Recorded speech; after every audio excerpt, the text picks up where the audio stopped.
चलिए, सबको good afternoon. Good afternoon. ये पूरी तरीके से पर्यावरण अध्ययन की महामैराथन होगी, जहां पे हम लोग कंप्लीट पर्यावरण को देखने वाले हैं। तो एक बार जोरों शोरों से वीडियो को लाइक कर देंगे जितने प्रतिभागी जुड़े हुए हैं, और स्टार्ट करते हैं बेटा बिना देरी किए, क्योंकि आज हम लोग को सिर्फ और सिर्फ ज्यादा से ज्यादा क्वेश्चंस करना है। जहां पे जरूरत होगी उसको बिल्कुल आपको बताऊंगा, ठीक है।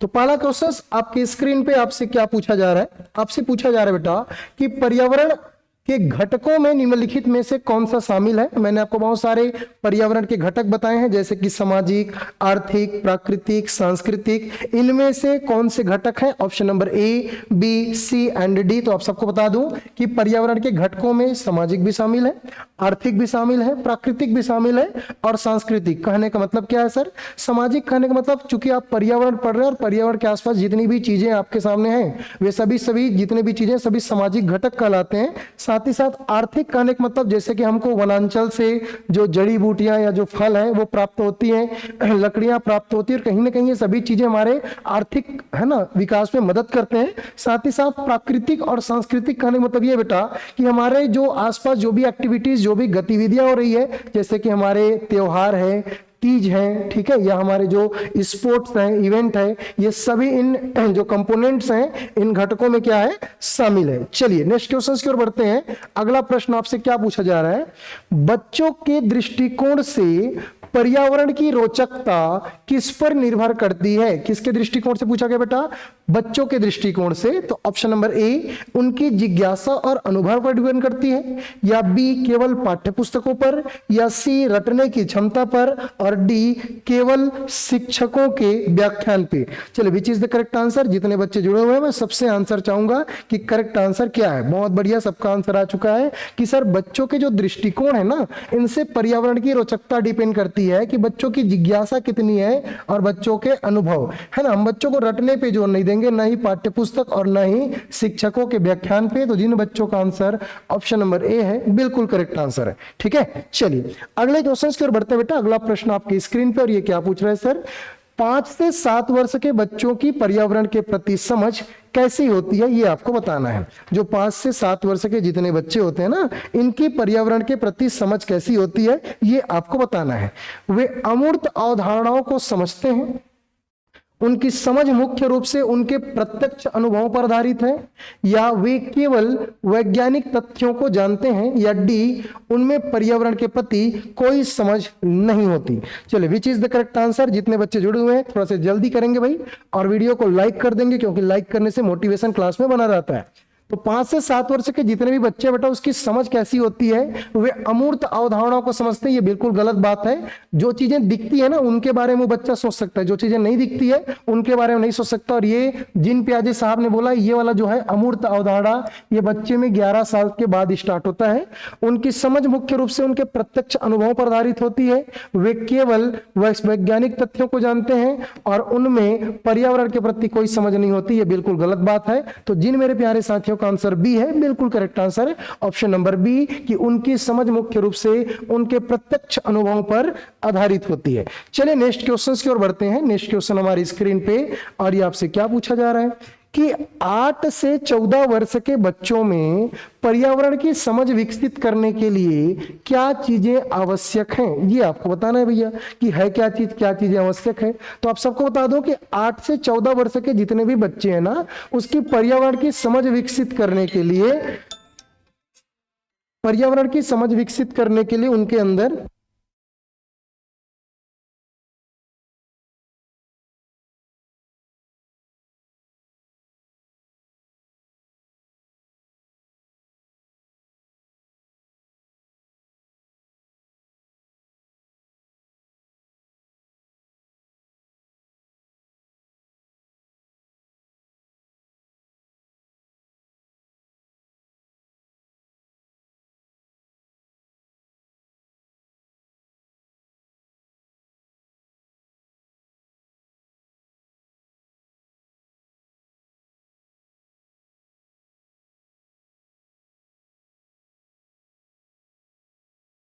Which is the correct answer? केवल चित्र दिखाना, उन्हें समाज और व्यवस्था की भूमिका के साथ जोड़ना, या केवल स्कूल के अंदर सीमित रखना, या केवल आवाज के माध्यम से सीखना। बहुत बढ़िया, सभी बच्चों के आंसर आ गए भैया कि 8 से 14 वर्ष के जितने भी बच्चे हैं उसकी समझ विकसित करने के लिए उन्हें समाज और वयस्क की भूमिका के साथ जोड़ना। ठीक है, option number B is the correct answer. कि ऑप्शन नंबर ए वाले कितने भैया? चलिए, जितने बच्चे हैं सभी के सभी आंसर देंगे। चलिए अगले क्वेश्चंस की ओर बढ़ते हैं। अगला प्रश्न कथन कारण वाला। आज ना मैं सीडीपी का कुछ देर बाद ना आप लोगों को कथन कारण और कूट वाले प्रश्न कराने वाला हूं। ठीक है, वो बिल्कुल आप लोग देखेंगे जितने प्रतिभागी हैं। युक्ति वैष्णव सर, आपकी क्लास बेस्ट लगती है, आप बहुत अच्छा पढ़ाते हैं, बहुत बहुत धन्यवाद युक्ति। ठीक है, चलिए बताइए। कथन और कारण दो अलग अलग स्टेटमेंट दिए गए हैं। ये स्टेटमेंट क्या है बेटा, ये आपको देखना है। कथन और कारण आपको ध्यान से पढ़ना है। कथन क्या कारण के साथ मिलता जुलता है कि नहीं, ये हम लोग देखेंगे। बच्चे जो है पर्यावरण के बारे में अपने आसपास के समाज और वयस्कों से सीखते हैं। क्या सही बात है? यस। इससे पहले यही वाला तो था कि बिल्कुल भाई, बच्चे जो होते हैं ना, ये पर्यावरण के बारे में अपने आसपास के समाज और वयस्क से सीखते हैं। कारण देखते हैं बेटे कि इसके पीछे कारण क्या है। सीखना एक सामाजिक प्रक्रिया है जिसमें अनुभव और आवाज की महत्वपूर्ण भूमिका होती है।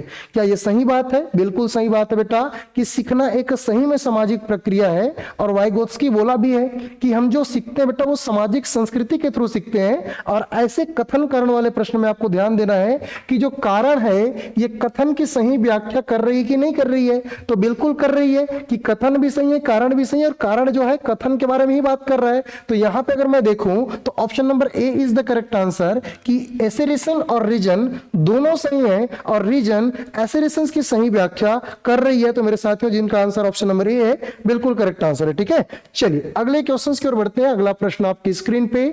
प्राथमिक स्तर पर, चूंकि आपको पता है कि प्राइमरी स्कूल के लिए पर्यावरण इंपॉर्टेंट है, हालांकि हम धीरे धीरे पर्यावरण को नेग्लेक्ट करते हैं, लेकिन बहुत इंपॉर्टेंट है पर्यावरण का अध्ययन करना। प्राथमिक स्तर पर सामाजिक अध्ययन की अवधारणाओं को शामिल करने का मेन पर्पस क्या है? आपने देखा होगा कि पर्यावरण की पुस्तक में कहीं ना कहीं सामाजिक अध्ययन के भी टॉपिक को इंक्लूड कर दिए जाते हैं, विज्ञान के भी टॉपिक को इंक्लूड कर दिए जाते हैं। जैसे मैंने आपको आगे पढ़ाऊंगा भी, बाल विवाह, दहेज प्रथा। ठीक है, ये सबसे क्वेश्चन आते हैं। बाल विवाह क्या है, दहेज प्रथा क्या है, कब से लागू, इसके लिए कौन से एक्ट बने हैं, ये सब सामाजिक अध्ययन के टॉपिक हैं। तो भाई ये क्यों हमारे लिए इंक्लूडेड है, ये क्यों हमारा मेन पर्पस है, क्यों इसको शामिल किया गया, ये आपको बताना है। तो बच्चों को इतिहासकार बनाना ऐसा है क्या? नहीं है भैया। सामाजिक सरोकारों और कौशल का विकास करना, यस सर, हमारा जो मेन पर्पस है ये क्या है? सामाजिक सरोकारों और कौशल का विकास करना। और मैं ऑलरेडी बता चुका हूं बेटा, ये जो कौशल आपको दिखाई दे रहा है, ये कौशल दो प्रकार के होते हैं। कौन कौन से कौशल दो प्रकार के होते हैं सर? एक होता है बेटा अर्जित कौशल और एक होता है जन्मजात कौशल। तो दोनों बातों को ध्यानपूर्वक समझना है, जानना है। ठीक है, चलिए अगले क्वेश्चन की ओर बढ़ते हैं। अगला प्रश्न आपकी स्क्रीन पे। नक्शे पढ़ने और समझने के लिए किस कौशल का विकास करना है? अभी मैंने बताया बेटा कि जो कौशल होता है ये दो प्रकार के होते हैं, और एक इसमें होता है जन्मजात और एक होता है आपका उपार्जित। उपार्जित मतलब हम अपने आसपास की चीजों से ग्रहण करते हैं, उसको उपार्जित बोलते हैं। और जन्मजात कहने का मतलब है कि जो हमारे अनुवांशिकता, जो ऑटोमेटिक हमको पैदाशी मिल चुका है, जैसे रोना, अब वो हमको सिखाया नहीं गया, हमको आता है। ठीक है, तो वो क्या है? जन्मजात है। आपको यहां ये बोला जा रहा है कि नक्शा पढ़ना और नक्शे को समझने के लिए किस कौशल का आवश्यक है? क्या गणना करना? नहीं बेटा, इसके लिए दिशा, दूरी और संकेतों को समझने का कौशल आपको होना चाहिए, क्योंकि ये मानचित्र से क्वेश्चन आता ही है। आपको पता होना चाहिए कि जिस सूर्य जिस साइड से उगता है बेटा, उसको हम लोग पूर्व बोलते हैं। क्या बोलते हैं? पूर्व बोलते हैं। और इसके जस्ट अपोजिट क्या होता है बेटा? पश्चिम। क्या होता है? पश्चिम। और ये उत्तर और ये दक्षिण। तो एक बार देख के आना बेटा कि कितने प्रकार की दिशा होती है। तो अगर आपसे पूछेगा तो मूल रूप से 4 दिशा होती है। सूर्य जिस साइड से उगता है उसको हम लोग पूर्व बोलते हैं, पूर्व के जस्ट अगेन बेटा है ना पश्चिम। ठीक है, चलिए मिक्स क्लास है क्या सर? पेडागॉजी। हाँ मिक्स है, क्योंकि पर्यावरण में दोनों बेटा, तो पूरा सीडीपी भी आपको देखने को मिलेगा और कहीं ना कहीं आपको पर्यावरण का भी देखने को मिलेगा। चलिए अगले क्वेश्चंस की ओर बढ़ते हैं। अगला प्रश्न, कक्ष में बच्चों द्वारा बनाए गए चित्रों को समझने से शिक्षकों को क्या लाभ होता है? ठीक है, चलिए बढ़िया क्वेश्चन है, बताइए। वास्तव में आपने अगर सिलेबस देखा होगा ना तो आपको पता होगा कि पर्यावरण अध्ययन में मैक्सिमम तो पूरे सीडीपी है, पेडागॉजी है, यूनिट 1, यूनिट 2, यूनिट 3, यूनिट 4 और यूनिट 5। 5 यूनिट जो है बेटा पर्यावरण अध्ययन का, जैसे कि स्वयं के पर्यावरण को समझना, बच्चों के पर्यावरण के प्रति दृष्टिकोण कैसा है, बच्चों को पर्यावरण कैसे पढ़ाएं, ये पूरा पेडागॉजी सीडीपी का ही पोर्शन है, इसलिए आपको मैक्सिमम क्वेश्चन सीडीपी के ही दिखाई देंगे। ठीक है, कक्षा में बच्चों द्वारा बनाए गए चित्रों को समझने से शिक्षक को क्या लाभ होता है? शिक्षक को बच्चों की समझ और दृष्टिकोण का पता चलता है, इसमें केवल समय व्यतीत होता है, इसमें बच्चों की लिखावट सुधरती है, या इसमें कोई शैक्षणिक महत्व नहीं है? ऐसा तो नहीं होगा बेटा। ठीक है, और यहाँ केवल भी क्या है? निगेटिव वर्ड है। ठीक है, तो कक्षा में बच्चों द्वारा बनाए गए चित्रों को समझने में शिक्षक का क्या लाभ है? शिक्षक को बच्चों की समझ और दृष्टिकोण का क्या होता है? पता चलता है। जिन मेरे प्यारे साथियों का आंसर ए था, बिल्कुल करेक्ट आंसर है। चलिए अगले क्वेश्चन की ओर बढ़ते हैं। अगला प्रश्न आपकी स्क्रीन पे, और ये आपसे क्या पूछा जा रहा है? दिन रात। दिन रात मतलब कि भाई एक समय दिन एक समय रात, और ये जो दिन रात होता है बेटा, ये कहीं ना कहीं पृथ्वी के घूर्णन के कारण होता है। किसी कारण होता है? घूर्णन के कारण होता है। और ऋतुओं के परिवर्तन को समझने के लिए या समझाने के लिए कौन सी विधि सबसे बेहतरीन है? आप सबको बता दो कि दिन रात क्यों होता है? दिन रात होता है बेटा पृथ्वी का अपने अक्ष पर घूर्णन के कारण। और ऋतु परिवर्तन क्यों होता है? इसके लिए परिक्रमण और घूर्णन दोनों जवाबदारी है। सर परिक्रमण क्या होता है? पृथ्वी जो है 365 दिन में, पृथ्वी कितने दिन है बेटा? 365 दिन में, 365 दिन में सूर्य के चारों तरफ एक चक्कर को कंप्लीट करती है।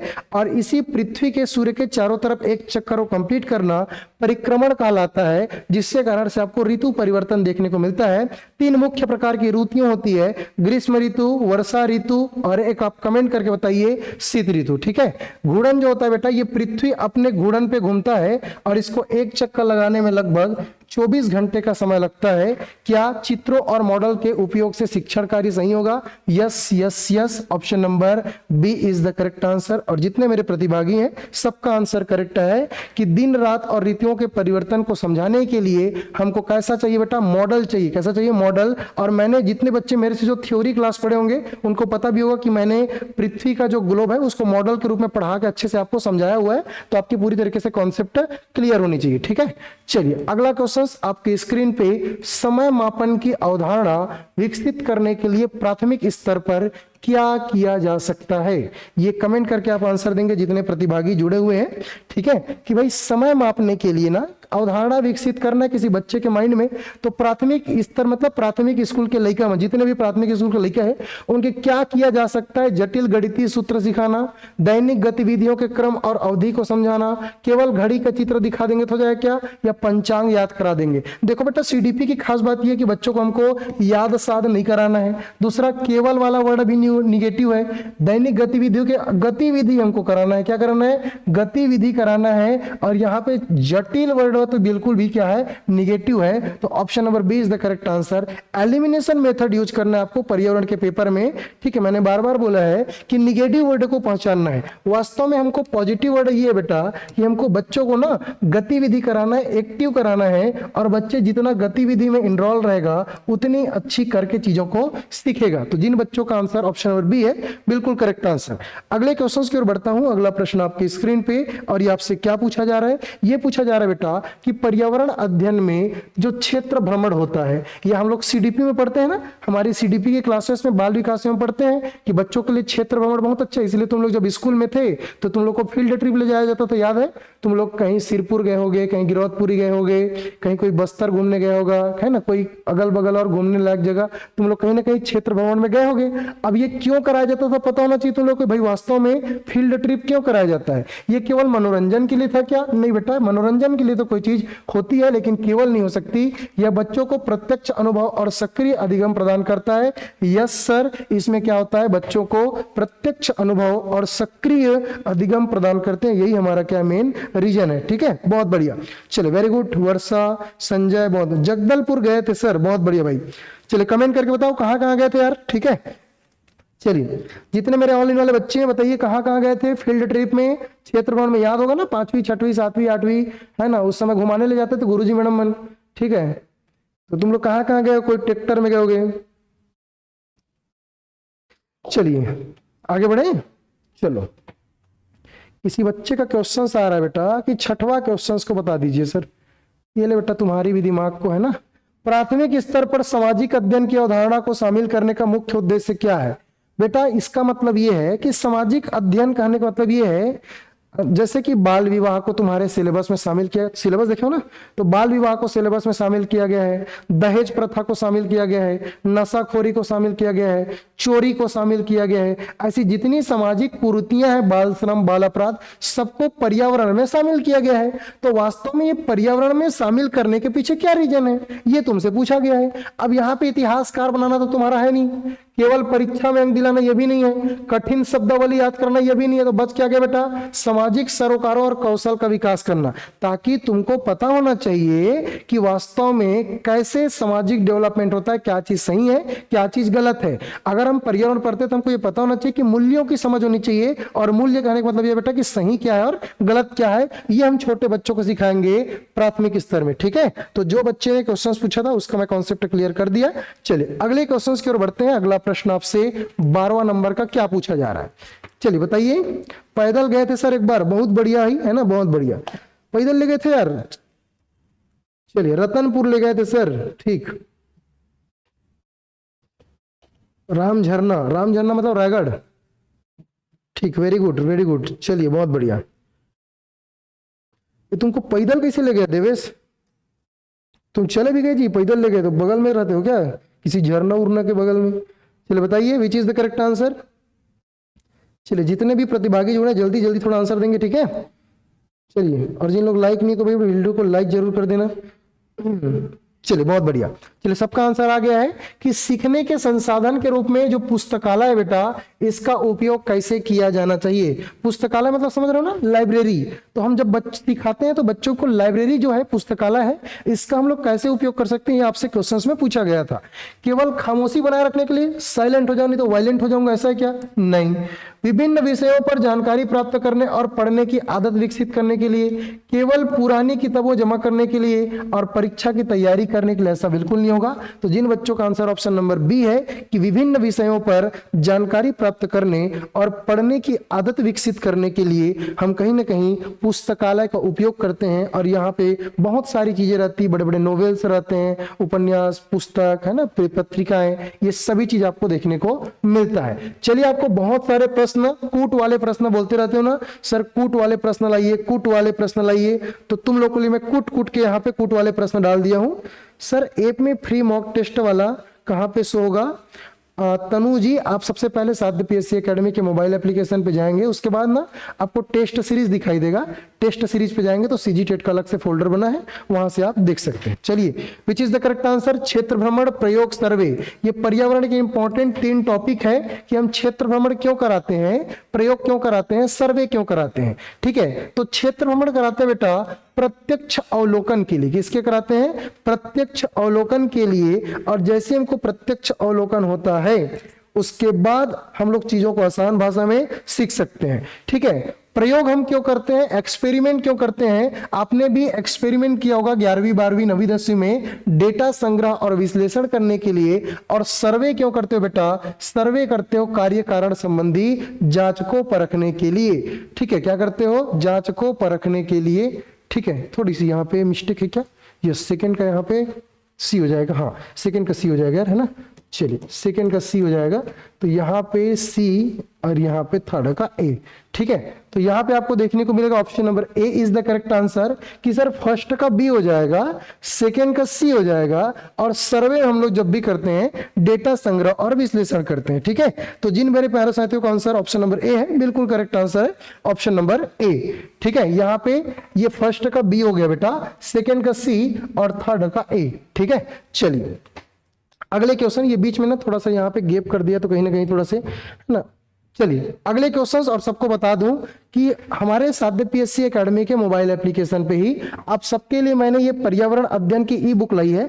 बहुत सारे बच्चों को तो ये पता भी नहीं है कि पर्यावरण के 8 यूनिट में क्या क्या चीजें दी गई है। पूरे आपको 1000 MCQ देखने को मिलेगा, साथ ही साथ पूरे 8 यूनिट की थ्योरी देखने को मिलेगी। इसकी कीमत अभी मात्र आपको 100 रुपए प्लस 28 रुपए जीएसटी जो भी मोबाइल चार्जेस है 128 रखा है। बहुत जल्दी आपको प्रिंट आउट का ऑप्शन दूंगा, ताकि आप शिक्षक भर्ती या सहायक शिक्षक भर्ती की तैयारी कर रहे होंगे तो इसको प्रिंट आउट निकाल के बढ़िया से बाइंडिंग वाइंडिंग करा के अपने पास रखे रहिएगा, ताकि आप अच्छे से पढ़ाई कर सको। बहुत सारे बच्चों का आ रहा था प्रॉब्लम है ना कि सर थोड़ा सा प्रिंट आउट का ऑप्शन दे दीजिए, बिल्कुल आप लोग को दूंगा, टेंशन लेने की जरूरत नहीं है। जैसे ही सहायक शिक्षक भर्ती आएगी उसके 1-2 महीने पहले मैं आप लोग के लिए प्रिंट आउट का ऑप्शन दे दूंगा। कहां मिलेगा? तो केवल साध्य पीएससी एकेडमी के मोबाइल एप्लीकेशन पे मिलेगा। इसको आज ही परचेस कर लीजिए ताकि आपको इसका बेनिफिट देखने को मिले।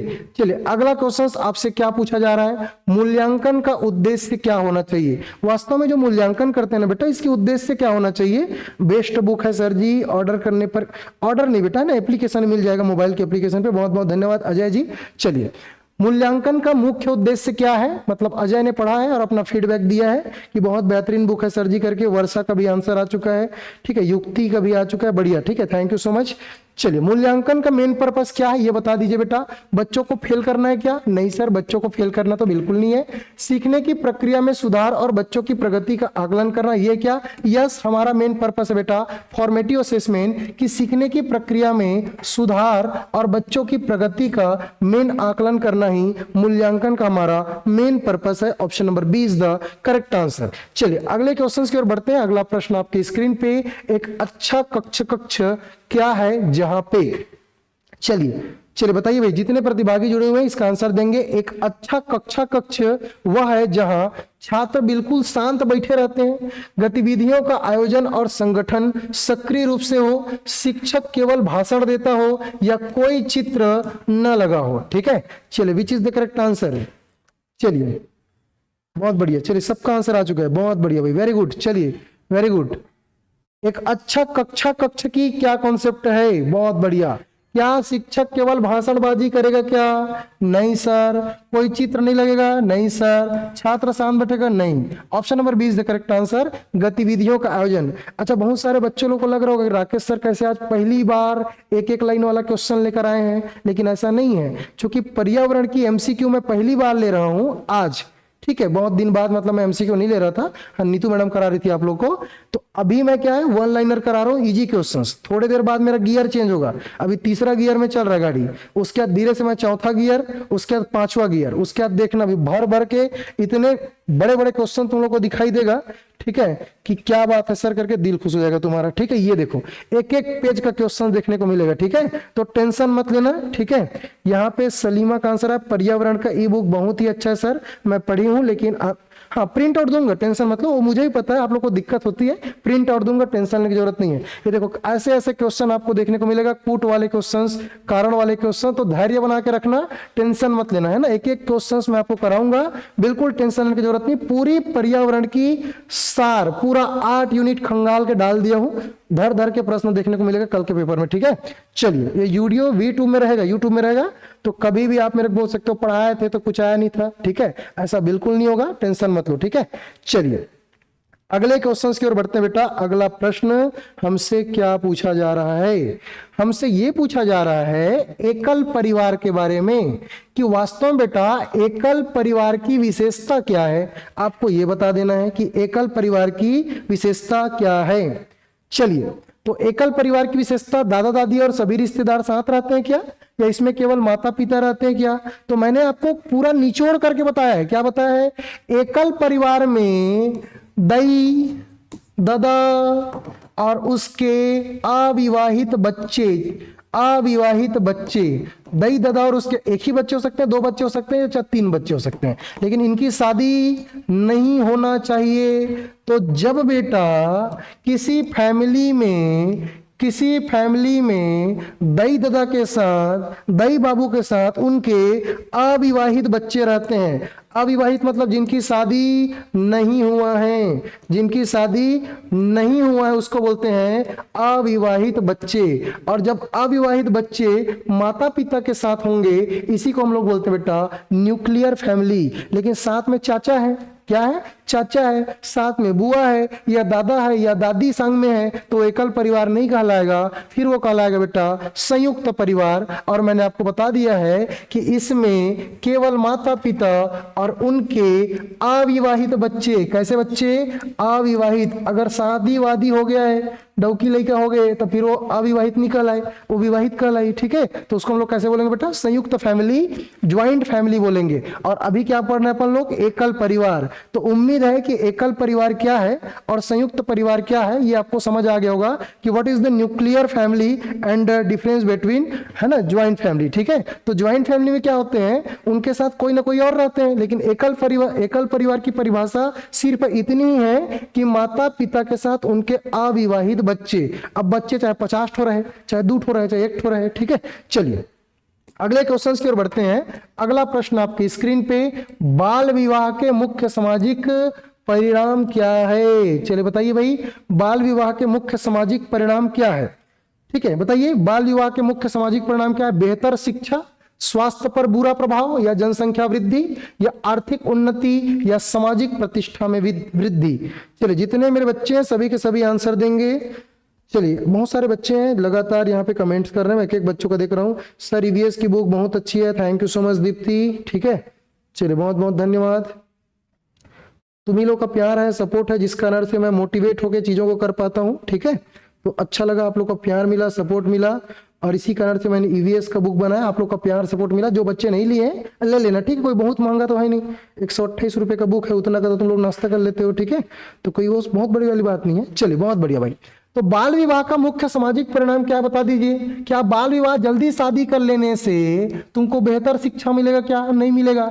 ठीक है, अभी तो पढ़ रहे हो, पढ़ भी नहीं पाओगे। तो बाल विवाह मतलब क्या, उसको अभी एक्सप्लेन कर रहा हूं। ठीक है, स्वास्थ्य पर बुरा प्रभाव पड़ेगा, यस सर, स्वास्थ्य पर बुरा प्रभाव पड़ेगा जल्दी शादी कर लेंगे तो। आर्थिक उन्नति बिल्कुल नहीं होगी, सामाजिक प्रतिष्ठा, बदनाम हो जाओगे, कोई जल्दीबाजी नहीं करना शादी में, शादी जितना जल्दी लेट हो सके उतना बेटर। अब यहाँ पे ज्ञान की बातें समझो। शारदा एक्ट आया था बेटा, कौन सा एक्ट आया था? शारदा एक्ट आया था 1929 में। कब आया था? 1929 में। ये हरबिलास शारदा ने क्या दिमाग लगाया था? हरबिलास शारदा ने एक दिमाग लगाया था कि लड़कियों की शादी 14 साल में हो जानी चाहिए और लड़कों की शादी 18 साल में हो जानी चाहिए। अब उस समय कंडीशन ऐसा था तो बना दिया था भैया कि ऐसा तो होना चाहिए कि बाल विवाह सही नहीं है, बाल विवाह करने से कहीं ना कहीं अशिक्षा फैलता है, लड़कियों की शारीरिक और मानसिक स्थिति खराब होती है। ठीक है, जनसंख्या में जबरदस्ती का वृद्धि हो जाता है। ठीक है, तो ये सब चीज सही नहीं है। तो ये शारदा एक्ट को ना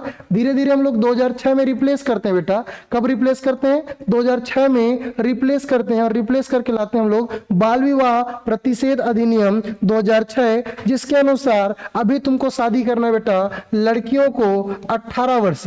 कुछ दिन पहले लड़कियों को भी 21 वर्ष की बात कर रहे थे, लेकिन अभी आपको बता देता हूं चेंज नहीं हुआ है। गर्ल्स की उम्र 18 साल, और जितने मेरे बॉयज लड़के हैं, जितने टूरा हैं, उनके लिए 21 साल कम से कम होने चाहिए। पहली शादी नहीं करना बाबूरी। ठीक है, अगर पहली शादी करोगे तो ये दिखाई दे रहा है ना, सामाजिक प्रतिष्ठा में वृद्धि, ये कमी आ जाएगी। क्या आ जाएगी? कमी आ जाएगी। और बेरोजगार तो वैसे भी तुम लोग हो। ठीक है, तो आर्थिक उन्नति ऐसी की तैसी हो जाएगी। तो चुपचाप पहले जॉब लगाना है, और जॉब लगा के बढ़िया से गुरुजी बन जाओ, उसके बाद चुपचाप क्या करेंगे? शादी करेंगे। ठीक है, और अब्राहम मास्लो ने यही समझाया ना। अब्राहम मास्लो क्या बोलता है? हायरार्की, पदानुक्रम सिद्धांत, मैंने सीडीबी में पढ़ाया भी था। अब्राहम मास्लो ये बोलता है कि पहले तो तुम गरीब आदमी हो, रोटी कपड़ा मकान ढूंढ लो। ठीक है, रोटी कपड़ा मकान मतलब शारीरिक आवश्यकताओं को पूरा कर लो। शारीरिक आवश्यकताओं को पूरा करने के बाद तुम्हारी सुरक्षा गारंटी कर लो कि रोटी कपड़ा मकान कब तक मिल रहा है। पता चले आज राकेश सर खिला दिया, कल साहू सर खिला दिए, परसों जयंत सर खिला दिए, लेकिन ठिकाना नहीं है नर्सों का। तो ऐसा नहीं, शारीरिक आवश्यकता के बाद सुरक्षा होनी चाहिए कि खाना कब तक मिल रहा है। तो जॉब सिक्योरिटी बहुत जरूरी है। तो जितने भी जुड़े हो सबके सब जॉब सिक्योरिटी कर लो। जॉब सिक्योरिटी करने के बाद बेटा जरूरी है प्यार। फिर करते रहना प्यार श्यार, जो करना है, शादी उदी। ठीक है, ये आराम से करिए। ये मैं नहीं बोल रहा हूं, अब्राहम मास्लो का बता रहा हूं पदानुक्रम सिद्धांत। अब्राहम मास्लो बोलते हैं कि प्यार कीजिए, विवाह कीजिए, उसके बाद धीरे से फिर सम्मान की ओर चलिए। ये जो बोल रहे हैं ना सामाजिक प्रतिष्ठा वृद्धि, ये कब होगी? ये अब्राहम मास्लो के 4थे चरण में होगी। उसके बाद 5वें चरण की बात कर दो बेटा, 5वें चरण की बात कर दो, उसमें बोलता है आत्मसिद्धि। फिर तुमको आत्मसिद्धि की हो जाएगी, प्राप्ति हो जाएगी। ठीक है, चलिए उम्मीद है कि तुम लोग को समझ में आया होगा। Thank you so much sir EVS का क्लास लेने के लिए। मेरी बात सुन ली आपने, बहुत बहुत धन्यवाद भाई। लगातार आप लोगों का डिमांड आ रहा था, मैसेज आ रहा था, तो मैंने संज्ञान में लिया कि मैं ही करा देता हूं। ठीक है, चलिए आगे बढ़ते हैं जितने बच्चे जुड़े हुए हैं। चलिए, दहेज प्रथा एक सामाजिक बुराई है। तो दहेज प्रथा भी क्या है बेटा, एक प्रकार की सामाजिक बुराई है। क्योंकि सामाजिक बुराई है, यह महिलाओं के प्रति भेदभाव और शोषण को बढ़ावा देती है, यह आर्थिक रूप से परिवारों को मजबूत बनाती है, यह विवाह को सरल बनाती है, यह समाज की परंपरा है। Which is the correct answer? चलिए जितने भी बच्चे हैं बेटा सबके सब आंसर दे दो। चलिए, दहेज प्रथा क्यों सामाजिक बुराई है यार? यह महिलाओं के प्रति भेदभाव और शोषण को बढ़ावा देता है क्या? या यह आर्थिक रूप से परिवार को मजबूत बनाती है क्या? मजबूत नहीं बनाता बेटा, कमजोर बना देता है। क्या कर देता है? कमजोर। ठीक है, तो ये बेटा परिवार को कमजोर बना देता है। यह विवाह को सरल बनाती, बहुत कठिन कर देता है बेटा। ठीक है, क्योंकि पैसा लगता है दहेज बनाओगे तो। यह समाज की परंपरा है क्या? बिल्कुल नहीं है, ये तो हमने बनाया है। Option number A is the correct answer कि यह महिलाओं के प्रति भेदभाव और शोषण को बढ़ावा देती है। ठीक है, चलिए एक बार जोरों शोरों से वीडियो को लाइक कर देना भाई मेरे साथियों, जितने भी बच्चे जुड़े हुए हैं। अगले क्वेश्चन की ओर बढ़ते हैं। अगला क्वेश्चन नशाखोरी। ठीक है, जितने यहाँ पे गुटखा मैन लोग हो, धुआं मैन लोग, जितने मेरे क्लास में जुड़े हो, ठीक है, तुम लोग के लिए बहुत बड़ा अभी अपडेट देने वाला हूँ। जितने पियक्कड़ लोग बैठे होंगे, ठीक है, हालांकि बहुत सारे लोग नहीं होंगे, ठीक है, मैक्सिमम बच्चे नहीं पढ़ने वाले लड़का हो तो कहाँ से रहोगे, ठीक है, लेकिन एक आध दो लोग रहते हैं एकदम से गांजा ऊंजा पी के क्लास अटेंड कर रहे होंगे, तो उनके लिए बता देता हूँ, क्वेश्चन तुम्हारे लिए है। नशाखोरी का व्यक्तिगत और सामाजिक प्रभाव है क्या चीज, है ना, ये आपको बताना है कि तुम्हारे जो नशाखोरी करने से वास्तव में समाज पे क्या प्रभाव पड़ रहा है, ये आपको बताना है। ठीक है, चलिए ऑप्शन नंबर ए, है ना, बी सी डी जितने भी है बेटा सबको बताना है। स्वास्थ्य की हानि और पारिवारिक कलह, आर्थिक बर्बादी, अपराधों में वृद्धि और उपरोक्त सभी। देख लो भैया, जितने नशेड़ी वसेड़ी लोग होंगे ना, जिनको होंगे उनकी बात कर रहा हूं ना, नहीं होंगे उनकी बात नहीं कर रहा हूं, तो जिन लोग होंगे उनको बता देता हूं कि स्वास्थ्य तो तुम्हारा ऐसी तैसी लग जाएगा बेटा, है ना, तबियत खराब होते रहेगा। ठीक है, तो पारिवारिक कलह बना रहेगा, आए दिन डौकी लड़का से मार खाओगे। ठीक है, तो ये पारिवारिक कलह तो बना ही रहेगा, साथ साथ दही दादा लोग तो कूटते तक मारेंगे। आर्थिक बर्बादी, धीरे धीरे तुम गरीब हो जाओगे। ठीक है, गरीब हो जाओगे मतलब पैसे की लाला पड़ जाएगी और तुम बन जाओगे क्रिमिनल। क्या बन जाओगे? क्रिमिनल। और ये सभी प्रॉपर्टी आपको देखने को मिलेगा नशाखोरी दुर्व्यसन में। ये वर्ड याद रखना बेटा, ये टर्मिनोलॉजी याद रखना, दुर्व्यसन। कई बार नशाखोरी तो चल ठीक है याद रहेगा, लेकिन ये कैसे याद रहेगा दुर्व्यसन, ये भी याद रखना है। का व्यक्तिगत और सामाजिक प्रभाव है क्या चीज? ऑल ऑफ देवो। Option number D is the correct answer. चलिए ठीक है, अगले क्वेश्चन की ओर बढ़ता हूं। अगला प्रश्न आपकी स्क्रीन पे, और ये आपसे क्या पूछा जा रहा है, वास्तव में बेटा जो बाल श्रम को रोकने के लिए क्या चीजें आवश्यक है?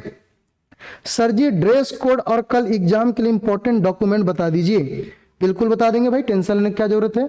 देखिए, सफेद कलर या लाइट कलर का कपड़ा पहन के जाना है, टी शर्ट पहन के जाना है, और ये आधा बाही वाला जाना है। ठीक है, आधा बाही मतलब ये आपका जो कोहनी है ना, कोहनी इससे थोड़ा ऊपर रहना चाहिए। डार्क कलर, करिया कलर कहीं के नहीं जाना, सीधी बता रहा हूँ। काला है, महरूम है, ग्रीन है, डार्क ग्रीन, ये सब नहीं जाना। लाइट कलर, लाइट कलर मतलब सफेद हो गया, है ना, हल्का सा पिंक कलर हो गया, हल्का वाला हरा हो गया, ये पहन के जा सकते हो। ठीक है, तो हल्का कलर ऊपर पहन के जाना है। हाफ सफेद पहन लो यार, मस्त। ठीक है, ऊपर से बढ़िया सफेद का टी शर्ट आता है, 100-150 मिल जाता है, खरीद लो।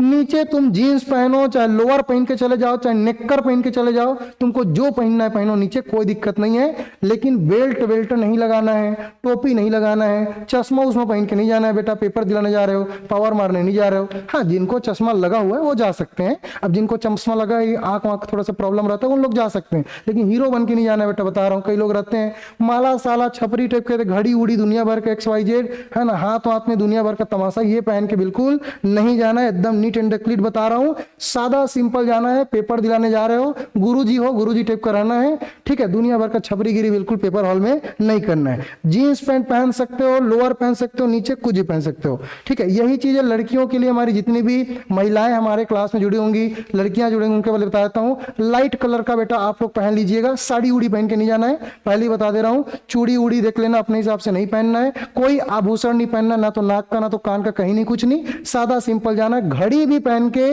नहीं जाना है। ठीक है, चलिए आगे बढ़ते हैं। मेहंदी लगा ली हो तो मिटाने की कोशिश करो। अब ये नहीं कि मेहंदी तो चमड़ी को उखाड़ के फेंक दी, अब लग गया तो कैसे कर लोगे। ठीक है, लेकिन कोशिश करो उसको निकालने की कोशिश करो। सर जी हम लोग आपका ईवीएस के एमसीक्यू को बहुत मिस कर रहे थे, बहुत बहुत धन्यवाद। चलिए वापस आते हैं इधर भाई, ठीक है, बहुत गप हो गया। बाल श्रम को रोकने के लिए क्या आवश्यक है? बच्चों को काम पर भेजना, शिक्षा का अधिकार और गरीबी उन्मूलन, स्कूल बंद करना, या केवल कानून बनाना और पालन को बिल्कुल नहीं करना। चलिए बताइए भाई कौन सा विच इज द करेक्ट आंसर कि बाल श्रम को रोकने के लिए क्या आवश्यक है? बिल्कुल मैं ही पढ़ाऊंगा, टेंशन मत लो। सहायक शिक्षक भर्ती अभी आने वाली है, मैं ही पढ़ाऊंगा, ठीक है, टेंशन लेने की जरूरत नहीं है। चलिए बताइए बेटा विच इज द करेक्ट आंसर, बाल श्रम को रोकने के लिए क्या आवश्यक है? चलिए सर बहुत अच्छा पढ़ाते हो, मैं आपकी फैन हो गई, बहुत बहुत धन्यवाद। चलिए इधर इधर इधर वापस आइए। बच्चों को काम पर भेजना है क्या? बाल श्रम को रोकने के लिए क्या करोगे? तो बाल श्रम को रोकने के लिए क्या तुम किसी को काम पर भेजो क्या? नहीं। शिक्षा का अधिकार और गरीबी उन्मूलन, स्कूल को बंद करवा देंगे क्या? तुम्हारा बस शरत करवा ही दोगे। केवल कानून बनवाना, बिल्कुल नहीं बेटा। Option number B is the correct answer कि शिक्षा का अधिकार है और गरीबी उन्मूलन, ये मेन रीजन है, ठीक है। चलिए which is the correct answer, option number B is the correct answer. अगले क्वेश्चन की ओर बढ़ते हैं बेटा। ये लो ये लो ये लो, बहुत डिमांड आ रहा था सर, कथन कारण वाले प्रश्न करा दीजिए। टेंशन मत लो, धीरे धीरे मैं अपना गियर चेंज करूंगा और आपको कथन कारण दुनिया भर की चीजें सब चीज बता दूंगा, ठीक है। सर शादीशुदा वाले भी साड़ी नहीं पहनेंगे, कोशिश कीजिए है ना, सूट पहन के जाइए हल्का कलर में, ठीक है। तमाशा दुनिया भर के इधर उधर से अच्छा है कि भाई जान तो रहे हो, नौटंकी करेंगे उससे अच्छा सूट आपके पास होंगे, नहीं होंगे तो इधर उधर रिलेटिव जो भी है जैसा भी है जुगाड़ उगाड़ बना के सादा सिंपल आपको जाना है ना। जितने भी शादीशुदा हैं उनकी बात कर रहा हूं। संयुक्त परिवार में आपसी सहयोग की भावना अधिक होती है, कारण इसके पीछे बेटा कि संयुक्त परिवार में विभिन्न पीढ़ियों के सदस्य एक साथ रहते हैं। चलिए which is the correct answer, जितने मेरे प्रतिभागी जुड़े हुए हैं सभी के सभी आंसर देंगे यार, विच इज द करेक्ट आंसर। चलिए बहुत बढ़िया, चलिए बहुत बढ़िया, विच इज द करेक्ट आंसर। चलिए बता दीजिए, जितने प्रतिभागी जुड़े हुए हैं सबके सब आंसर देंगे। चलिए बहुत बढ़िया बहुत बढ़िया, सबका आंसर आ चुका है, वेरी गुड। चलिए वेरी गुड भाई, जितने प्रतिभागी जुड़े हैं वेरी गुड। चलिए बहुत बढ़िया बहुत बढ़िया बहुत बढ़िया बहुत बढ़िया। चलिए सबका आंसर आ चुका है, वेरी गुड, बहुत बढ़िया, वेरी गुड। इसका आंसर मुझे बताने की जरूरत नहीं क्योंकि तुम लोग ऑलरेडी जान लियो यार, इसका बताने की कोई जरूरत नहीं है। सिर्फ मैं ये बता देता हूं, रीजन एसेरेशन की सही व्याख्या कर रही है। और क्यों कर रही बेटा? क्योंकि विभिन्न पीढ़ियों के सदस्य एक साथ रहते हैं और एक साथ रहना ही कहलाता है क्या? सहयोग। क्या कहलाता है? सहयोग। क्योंकि एक साथ रह रहे हैं इसलिए सहयोग कहलाता है, और इसलिए रीजन एसेरेशन की सही व्याख्या कर रही है, वरना नहीं करते, ठीक है। तो ऑप्शन नंबर आपका है ना, ए इज द करेक्ट आंसर। चलिए अगले क्वेश्चंस की ओर बढ़ते हैं बेटा। अगला प्रश्न, संतुलित भोजन का क्या महत्व है? चलिए जितने भी बच्चे जुड़ रहे हैं सबका बहुत बहुत बधाई, शुभकामनाएं। चलिए बता दीजिए भाई। चलिए संतुलित भोजन का क्या मतलब है? इसमें सही है सर, पर रियल लाइफ में ना सहयोग की भावना अब नहीं रह गई है, ठीक है। बहुत बढ़िया। चलिए दुर्गा को बोल रही है कि भाई ऐसा ऐसा है सर। अब देखो ऐसा है कि ना हम लोग जो आदर्शवादी पुस्तकें पढ़ते हैं तो आदर्श आदर्श बातें लिखी होती है, ठीक है। अब रियल लाइफ तो तुम भी जा रहे हो मैं भी जा रहा हूं ना, होता क्या है, ठीक है। तो यहाँ पे चीजें, चलिए which is the correct answer. संतुलित भोजन का क्या महत्व है? केवल स्वाद लेना है क्या? ठूस ठूस के खाए जा रहे हो और मैं डाइट में हूं, ऐसा है क्या? नहीं, केवल स्वाद लेना तो बिल्कुल नहीं है। शरीर की वृद्धि, ऊर्जा और बीमारियों से बचाव के लिए संतुलित भोजन करना जरूरी क्या बेटा? यस सर, हमारे डाइट में सब चीज होना चाहिए। हमारे डाइट में मैंने थ्योरी क्लास में आपको पढ़ाया है कि प्रोटीन कितनी मात्रा में लेनी है, कार्बोहाइड्रेट कितनी मात्रा में लेनी है, ठीक है। आपको वसा कितनी मात्रा में लेना है, आपको दिन भर में पानी कितना पीना है। पता चला पानी पिए जा रहे हो, पानी पिए जा रहे हो, और तुम बोलोगे प्रोटीन कार्बोहाइड्रेट वसा मिलेगा, कहां से मिलेगा, है ना? नहीं मिलेगा, पानी में कुछ नहीं रहता बेटा, ठीक है। तो बिल्कुल आपको मैंने बताया कि प्रोटीन की मात्रा कितनी होनी चाहिए, कार्बोहाइड्रेट की मात्रा कितनी होनी चाहिए, वसा की मात्रा कितनी होनी चाहिए, और जल की मात्रा कितनी होनी चाहिए। तो ऑप्शन नंबर बी, मेरे जितने साथी हैं सबका करेक्ट आंसर है ऑप्शन नंबर बी। चलिए नेक्स्ट क्वेश्चन की ओर बढ़ता हूं। नेक्स्ट क्वेश्चन आपकी स्क्रीन पे, और ये आपसे क्या पूछा जा रहा है? एनीमिया। एनीमिया जो रोग है ये किसकी कमी के कारण होता है, ये आपको बताना है बेटा। तो जो एनीमिया रोग है ना, ये क्या कैल्शियम, आयरन, विटामिन, आयोडीन की कमी से होता है। आप सबको बता दूं, जो एनीमिया रोग है इसमें क्या होता है ना, इसमें जो हमारा आरबीसी होता है, ब्लड होता है ना, उसमें आरबीसी में हीमोग्लोबिन की कमी हो जाती है। और जब हीमोग्लोबिन की कमी हो जाती है, इसके पीछे रीजन होता है बेटा लौह तत्व का, आयरन के तत्व का, और जिसके कारण से जो हमारा हीमोग्लोबिन है ये कहीं ना कहीं आरबीसी में संकेत भेजता है। और एक बीमारी कौन सी कहलाती है? एनीमिया कहलाती है। और जनरली ये मैक्सिमम लड़कियां जो होती है फीमेल कैटेगरी है ना, फीमेल में थोड़ी सी ज्यादा देखने को मिलता है। ठीक है, इसके पीछे रीजंस मैंने थ्योरी क्लास में बहुत बारीकी से चीजों को आपको समझा के रखा है। चलिए कमेंट करके बताइए बेटा, विटामिन सी का रासायनिक नाम क्या है? विटामिन सी का रासायनिक नाम क्या है? कमेंट करके जितने प्रतिभागी जुड़े हो सभी के सभी आंसर देंगे। चलिए नेक्स्ट क्वेश्चन की ओर बढ़ते हैं। नेक्स्ट क्वेश्चन आपकी स्क्रीन पे, फ्लोरोसिस रोग का मुख्य कारण क्या है? ऑप्शन नंबर ए, पानी में फ्लोराइड की अधिकता। ऑप्शन नंबर बी, हवा में प्रदूषण। ऑप्शन नंबर सी, बासी भोजन। और ऑप्शन नंबर डी, मच्छरों का काटना। ठीक है सर, सीजी टेट एग्जाम और सी टेट एग्जाम में अलग है, बिल्कुल अलग है बेटा। ठीक है, और पर्यावरण तो और अलग है। चलिए बताइए भाई, कितने प्रतिभागी जुड़े हुए हैं, सबका आंसर चाहिए मुझे। चलिए बताइए, फ्लूरोसिस रोग क्या है? Yes sir, ascorbic acid. Very good, जितने प्रतिभागियों का आंसर एस्कॉर्बिक एसिड है बिल्कुल सही आंसर है, बहुत बढ़िया। चलिए इसका देखते हैं बेटा कि फ्लोरोसिस रोग का मुख्य कारण क्या है? यस, फ्लोराइड की अधिकता। Option number A is the correct answer कि पानी में ना फ्लोरीन की मात्रा ज्यादा हो जाती है, और जैसे पानी में फ्लोरीन की मात्रा होती है तो कहीं ना कहीं वो जल से अभिक्रिया करके फ्लोरीन कन्वर्ट हो जाता है फ्लोराइड में, और फ्लोराइड की अधिकता ही क्या कहलाता है? फ्लूरोसिस रोग। क्या कहलाता है? फ्लूरोसिस रोग कहलाता है। नेक्स्ट क्वेश्चन आपकी स्क्रीन पे, मलेरिया और डेंगू से बचाव का सबसे अच्छा उपाय क्या है? चलो भैया, मलेरिया ये वही मलेरिया है जो कि एक मादा एनाफिलिज मच्छर के काटने से होता है। वास्तव में मादा एनाफिलिज मच्छर में प्लाज्मोडियम नाम की परजीवी पाई जाती है। यही प्लाज्मोडियम नाम की जो परजीवी है ये बॉडी में इंटर करता है, जिससे कारण से आपको मलेरिया होता है और आपको कभी कभी कपकपी लगती है, कभी कभी गर्मी लगती है। तो ये किसके कारण होता है बेटा? मादा एनाफिलीज। ठीक है, किसके कारण से? मादा एनाफिलीज मच्छर के काटने से। और इसकी परजीवी का नाम क्या है? प्लाज्मोडियम। क्या है? प्लाज्मोडियम। तो इतनी बातें यहां से याद रखनी है। ठीक है, चलिए डेंगू से बचाओ। डेंगू डेंगू डेंगू डेंगू बेटा आपके शरीर में, इसके ब्लड में प्लेटलेट्स की कमी हो जाती है, और प्लेटलेट्स की कमी हो जाती है। और खास बात बता दूं, इसमें जो मच्छर है बेटा, उस मच्छर का नाम है एडिज मच्छर, और ये कोई महिला नहीं है, ये कोई पुरुष है बेटा। तो यहाँ पे मैं लैंगिक समानता बना के रखता हूं, और लैंगिक समानता बना के रखता हूं ये इसलिए बोल रहा हूं कि जो फीमेल कैटेगरी की मच्छर है, जो नारी मच्छर है, जो महिला मच्छर है, उसके काटने से आपको होता है मलेरिया, लेकिन पुरुष एडिज मच्छर के काटने से क्या होता है बेटा? आपको डेंगू।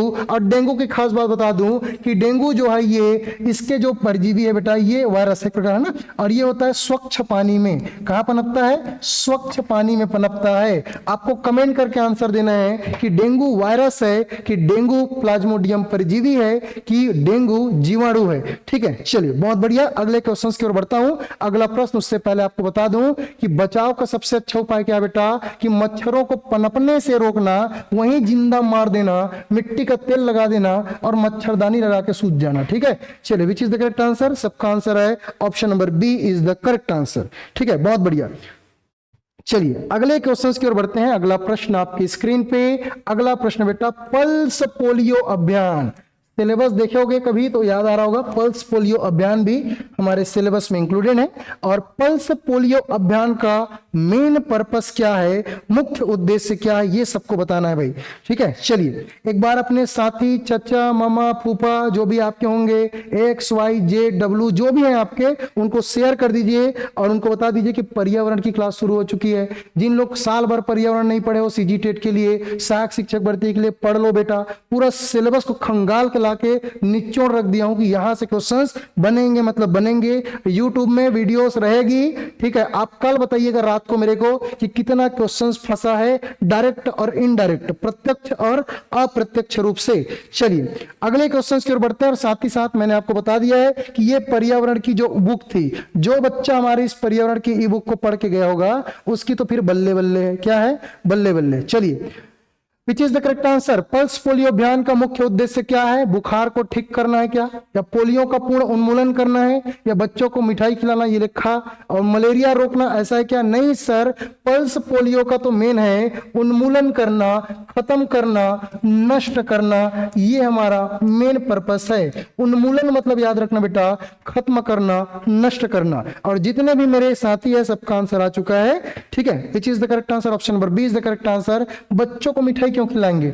बच्चा पैदा थोड़ी हो रहा है जो मिठाई खिलाएंगे, ठीक है। और मलेरिया को रोकना यहाँ पे हम ये थोड़ी करेंगे, ठीक है। Option number B is the correct answer कि पोलियो का पूर्ण उन्मूलन करना। उन्मूलन वर्ड याद रखना, बार बार बोल रहा हूं, ये उन्मूलन मतलब होता है बेटा खत्म करना, ठीक है। ये पेपर में कल देखने को मिलेगा और याद करोगे मुझे कि राकेश सर ने बताया था उन्मूलन, क्या? उन्मूलन। चलिए अगले क्वेश्चन की ओर बढ़ते हैं। अगला प्रश्न, ये कूट वाले प्रश्न, कूट वाले प्रश्न मैंने कूट कूट के भर दिया आप लोगों के लिए। कथन करण वाले प्रश्न, कूट वाले प्रश्न, बस आपको आंसर देना है। चलिए, अमीबियोसिस ये कौन सा रोग है बेटा? सिलेबस देखे हो, अमीबियोसिस, डेंगू और मेटा हीमोग्लोबिन, मैंने थ्योरी क्लास में आपको पढ़ा के रखा हुआ है।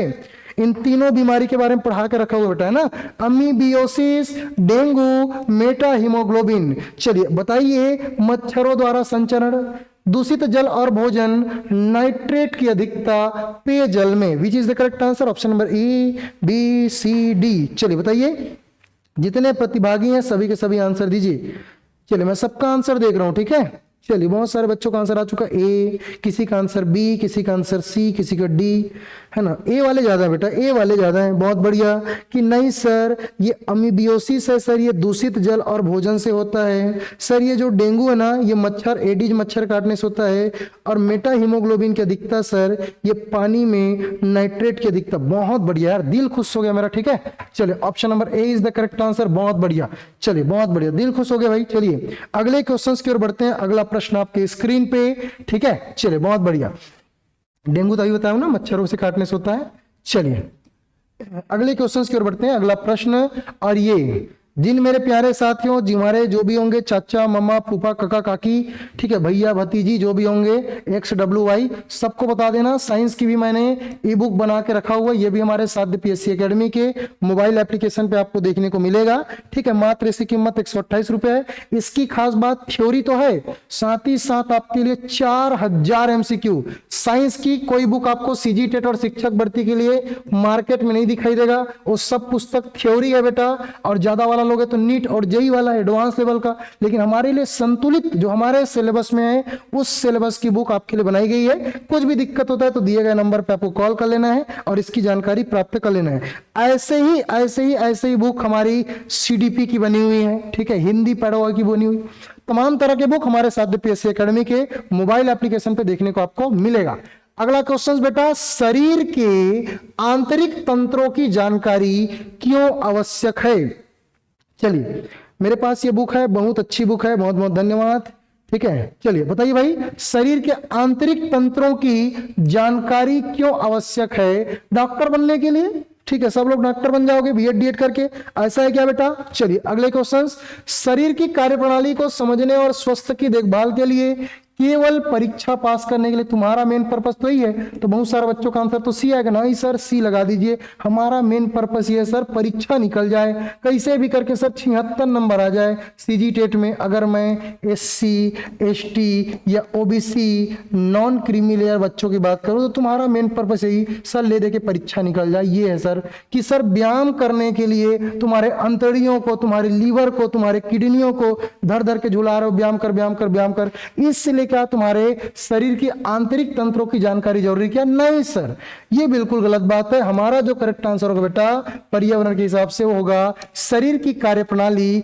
और समझने स्वास्थ्य की देखभाल के लिए। ये बहुत इंपॉर्टेंट है और मैंने एक एक टॉपिक पढ़ाया है, पाचन तंत्र, कंकाल तंत्र, उत्सर्जन तंत्र, श्वसन तंत्र, घूंच के अंदर तक पढ़ाया हूं। एक एक है ना, अंतड़ी संतड़ी निकाल के बताया हूं कि ये बड़ी आंत है, छोटी आंत है, ये अमाशा है, ये अग्नाशा है। जितने बच्चे जो थ्योरी क्लास अटेंड किए होंगे बिल्कुल याद आ गया होगा कि पूरे आंतरिक तंत्र के बारे में पढ़ा दिया हूं। एक एक दांत के बारे में बता दिया हूं कि ये तुम्हारा ये दांत है, तुम्हारा वो दांत है, ठीक है। तो option number B is the correct answer. अगले क्वेश्चन बेटा, और अगला क्वेश्चन पूछा जा रहा है, गैस्ट्रोएंटेराइटिस आंत्रशोथ। ये पूछा जाता है पेपर में कि भैया आंत्रशोथ कहाँ रे, है ना। तो आंत्रशोथ जिसको हम लोग क्या बोलते हैं, गैस्ट्रोएंटेराइटिस का मुख्य कारण है क्या चीज, क्या मेन कारण है बेटा, ये बता दो। चलिए बता दो भाई, विच इज द करेक्ट आंसर। साफ सफाई की कमी और दूषित भोजन के लिए, अधिक व्यायाम, कम नींद और ताजे फल खाओगे तो। चलिए which is the correct answer, चलिए जल्दी से बताइए भाई। जितने प्रतिभागी जुड़े हो ना तुरंत बता दो, है ना। सबसे आंसर चाहूंगा जितने बच्चे जुड़े हो। चलिए बेस्ट टीचर हो सर आप, बहुत बहुत धन्यवाद भाई। ठीक है, चलिए आप लोग का प्यार है, सपोर्ट है। ठीक है, चलिए बहुत बहुत धन्यवाद। चलिए बताइए विच इज द करेक्ट आंसर। सबका आंसर आ चुका है, बहुत बढ़िया बहुत बढ़िया। सर ईवीएस का बुक भी सीडीपी के बुक जैसा ही, हाँ सीडीपी का बुक जैसे कि ऑफलाइन मिलता है वो तुमको मार्केट में मिल जाएगा, हम लोग पहुंचा देते हैं घर तक, लेकिन ईवीएस का अभी नहीं पहुंचेगा। ठीक है, अभी वो तुम खुद प्रिंट आउट निकालोगे। आंत्रशोथ का मुख्य कारण बेटा साफ सफाई की कमी और दूषित भोजन। बिल्कुल option number A is the correct answer है। जितने मेरे प्रतिभागी हैं सबका आंसर बिल्कुल करेक्ट है, ऑप्शन नंबर ए, साफ सफाई की कमी और दूषित भोजन, यही तुम्हारे आंत्रशोथ का मुख्य कारण है। तो अच्छे से साफ सफाई करा करो, बीच बीच में फिनाइल विनाइल पी लिया करो, ठीक है, ताकि और साफ हो। ठीक है, तो बीच बीच में जरूरी है, कभी कभी हफ्ता में एक आध दिन एक आध ढक्कन लिए गटक गए। ठीक है, चलिए क्लियर है, आगे बढ़े। चलिए बहुत बहुत धन्यवाद भाई। किसी को नहीं पीना है, ठीक है, जस्ट एग्जाम्पल समझाने के लिए, पता चले तो पी पा दिए हो, उड़न गए हो, पेपर दिलाई नहीं जा पा रहे हो। ठीक है, ऑप्शन नंबर तीसवा क्वेश्चन आपके स्क्रीन पे, टीकाकरण का क्या महत्व है ये आपको बताना है कि वास्तव में वैक्सीनेशन जो वर्ड है बेटा, ये वैक्सीनेशन जो है ये क्या है। चलिए सर आपका ई बुक कहाँ मिलेगा, साध्य पीएससी एकेडमी के मोबाइल एप्लीकेशन पे, है ना। इतना चिचिया के बोल रहा हूँ बेटा, साध्य पीएससी एकेडमी के मोबाइल एप्लीकेशन, साध्य पीएससी का मोबाइल एप्लीकेशन, फिर भी तुमको समझ नहीं आ रहा है, हमारा ये एप्लीकेशन है वही मिलेगा। टीकाकरण का क्या महत्व है, यह तत्कालिक दर्द होता है, यह भविष्य में होने वाली गंभीर बीमारियों से सुरक्षा प्रदान करता है, यह बच्चों को डराने के लिए है, इसकी कोई आवश्यकता नहीं। अभी तो हम लोग बच्चे को डराते रहते हैं, चुपचाप खाना खा ले वरना तुमको डॉक्टर को बुला के सुई लगवा दूंगा, यही बोलते हैं ना। वैक्सीनेशन होता है सूजी लगाना, ये है ना, ठीक है, सुई लगाना क्या कहलाता है, वैक्सीनेशन। तो तुम लोग का ये वाला काम है, ठीक है, बच्चा खाना खा ले वरना डॉक्टर को बुला दूंगा या डॉक्टर को बुला दूंगी। तो तुम्हारा मेन पर्पस है बच्चों को डराने का, लेकिन हमारा जो मेन पर्पस है बेटा टीकाकरण का वो क्या है, या भविष्य में होने वाली गंभीर बीमारियों से सुरक्षा प्रदान करता है। ठीक है, सुरक्षा प्रदान करता है, मम्मी लोग स्पेशली करते हैं, तो जिनकी शादी हो गए होंगे ना उनको पता होगा, चुपचाप खाना खा, नहीं तो सुई लगवा दूंगा, चुपचाप खाना खाने तो डॉक्टर को बुला दूंगी या बुला दूंगा, ये दिन भर का तमाशा है। ठीक है, चलिए option number B is the correct answer कि ये भविष्य में होने वाली गंभीर बीमारियों से सुरक्षा प्रदान करता है। क्या, टीकाकरण। टीकाकरण दो तरीके से लगता है बेटा, बता दिया हूं, तुम लोग सबको पता है कोरोना के समय सब के सब टीकाकरण लगाए हो, कोई कोविशील्ड लगाए हो या कोई कोवैक्सीन लगाए हो। तो क्यों लगाए थे कोविशील्ड और कोवैक्सीन, इसलिए ताकि तुम लोग को कोरोना मत हो भविष्य में, और तुम कोरोना की बीमारी से क्या करो बेटा, सुरक्षित रह जाओ। इसलिए तुम सबको मिला कोरोना का वैक्सीन मोदी सरकार की तरफ से फ्री में। ठीक है, तो हमारे लिए तो बना है सरकार, हम ही तो बनाए ना, तो फ्री में देना उनका काम ही है। ठीक है, चलिए सर मैं फर्स्ट टाइम सीजी टेट दिला रही हूँ, थोड़ा डर लग रहा है। जो डर गया सो मर गया, डरना नहीं है बेटा, पढ़े हो तो डर लगेगा ही, थोड़ा सा बस पानी वानी पीते रहो, रिलैक्स रहो। ठीक है, टेंशन लेने की जरूरत नहीं है। ठीक है, सबको लगता है डर, किसको नहीं लगता, डर सबको लगता है। चलिए आगे बढ़े, अगले क्वेश्चंस की ओर बढ़ते हैं। अगला क्वेश्चंस आपके स्क्रीन पे, पारिस्थितिक तंत्र के जैविक घटक कौन से है, ये ले भैया हैशटैग करके रख लो। ठीक है, दावा कर लो कि राकेश सर ने बोला था कि ये क्वेश्चन पेपर में बोला था, तो आएगा मतलब आएगा। ठीक है, पारिस्थितिक तंत्र के जैविक और अजैविक घटक से एक क्वेश्चन आपको देखने को मिलेगा। जैविक घटक मतलब सजीव, जैविक घटक मतलब क्या बेटा, जितनी भी चीजें जिसमें जान हो वो सबके सब सजीव है। क्योंकि पेड़ पौधे भी ग्रोथ करते हैं, इसलिए पेड़ पौधे को भी हम जैविक घटक के अंतर्गत शामिल करते हैं। तो पेड़ पौधे भी क्या बेटा, जैविक है। बाकी जिसमें जान ही नहीं है, निर्जीव है, उसको हम लोग बोलते हैं बेटा अजैविक घटक, नॉन बायोटिक। ठीक है, तो दो चीजें याद रखना है कि पारिस्थितिक तंत्र के दो इंपॉर्टेंट घटक होते हैं, एक होते हैं बायोटिक और एक होते हैं नॉन बायोटिक। बायोटिक मतलब जितनी चीजें जिसमें जान है, सजीवता है, वो बायोटिक कहलाएंगी, और जिसमें जान नहीं है, जिसको निर्जीव है, जो ग्रोथ नहीं कर सकता, वो कहलाएंगी अजैविक। तो आपको पूछा बेटा जैविक घटक कौन है, यदि पानी और हवा दिया है, पानी और हवा खा के जिंदा रह जाओगे क्या? नहीं। हवा पानी खा के कितना दिन दे जाओगे? 2 घंटा, 4 घंटा, 5 घंटा, धीरे धीरे टटक जाओगे, ठीक है, उल्टा मर उड़ गए। तो ऐसा नहीं होना चाहिए बेटा कि जैविक घटक मतलब जो सरवाइव कर सके, क्या कर सके? सरवाइव कर सके। पौधे और जंतु, यस यस यस। तो पौधे और जंतु, यहां पे विच इज द करेक्ट आंसर हो जाएगा बेटा ऑप्शन नंबर बी। ये देखो कौन ए वाले रे भाई, ए वाले कितने लोग है ना? थोड़ा क्या पढ़ रहे हो बेटा, कल पेपर है, तुम ए बी सी डी, ये हलवा पूरी वाला क्वेश्चन, इसको तुम गलत करोगे बेटा तो फिर तुम्हारा तो। चलिए आगे बढ़ते हैं अगले क्वेश्चंस। ये मिट्टी और खनिज भी क्या है बेटा? अजैविक घटक। क्या है? अजैविक घटक। ठीक है, तापमान और प्रकाश भी क्या है? अजैविक घटक। क्या है? अजैविक घटक। और ये जल और वायु भी क्या है? अजैविक घटक। ठीक है, चलिए तो ऑप्शन नंबर याद रखना, 20 द करेक्ट आंसर हो जाएगा कि जितने भी अजैविक घटक मैंने बता दिया ऑप्शन में।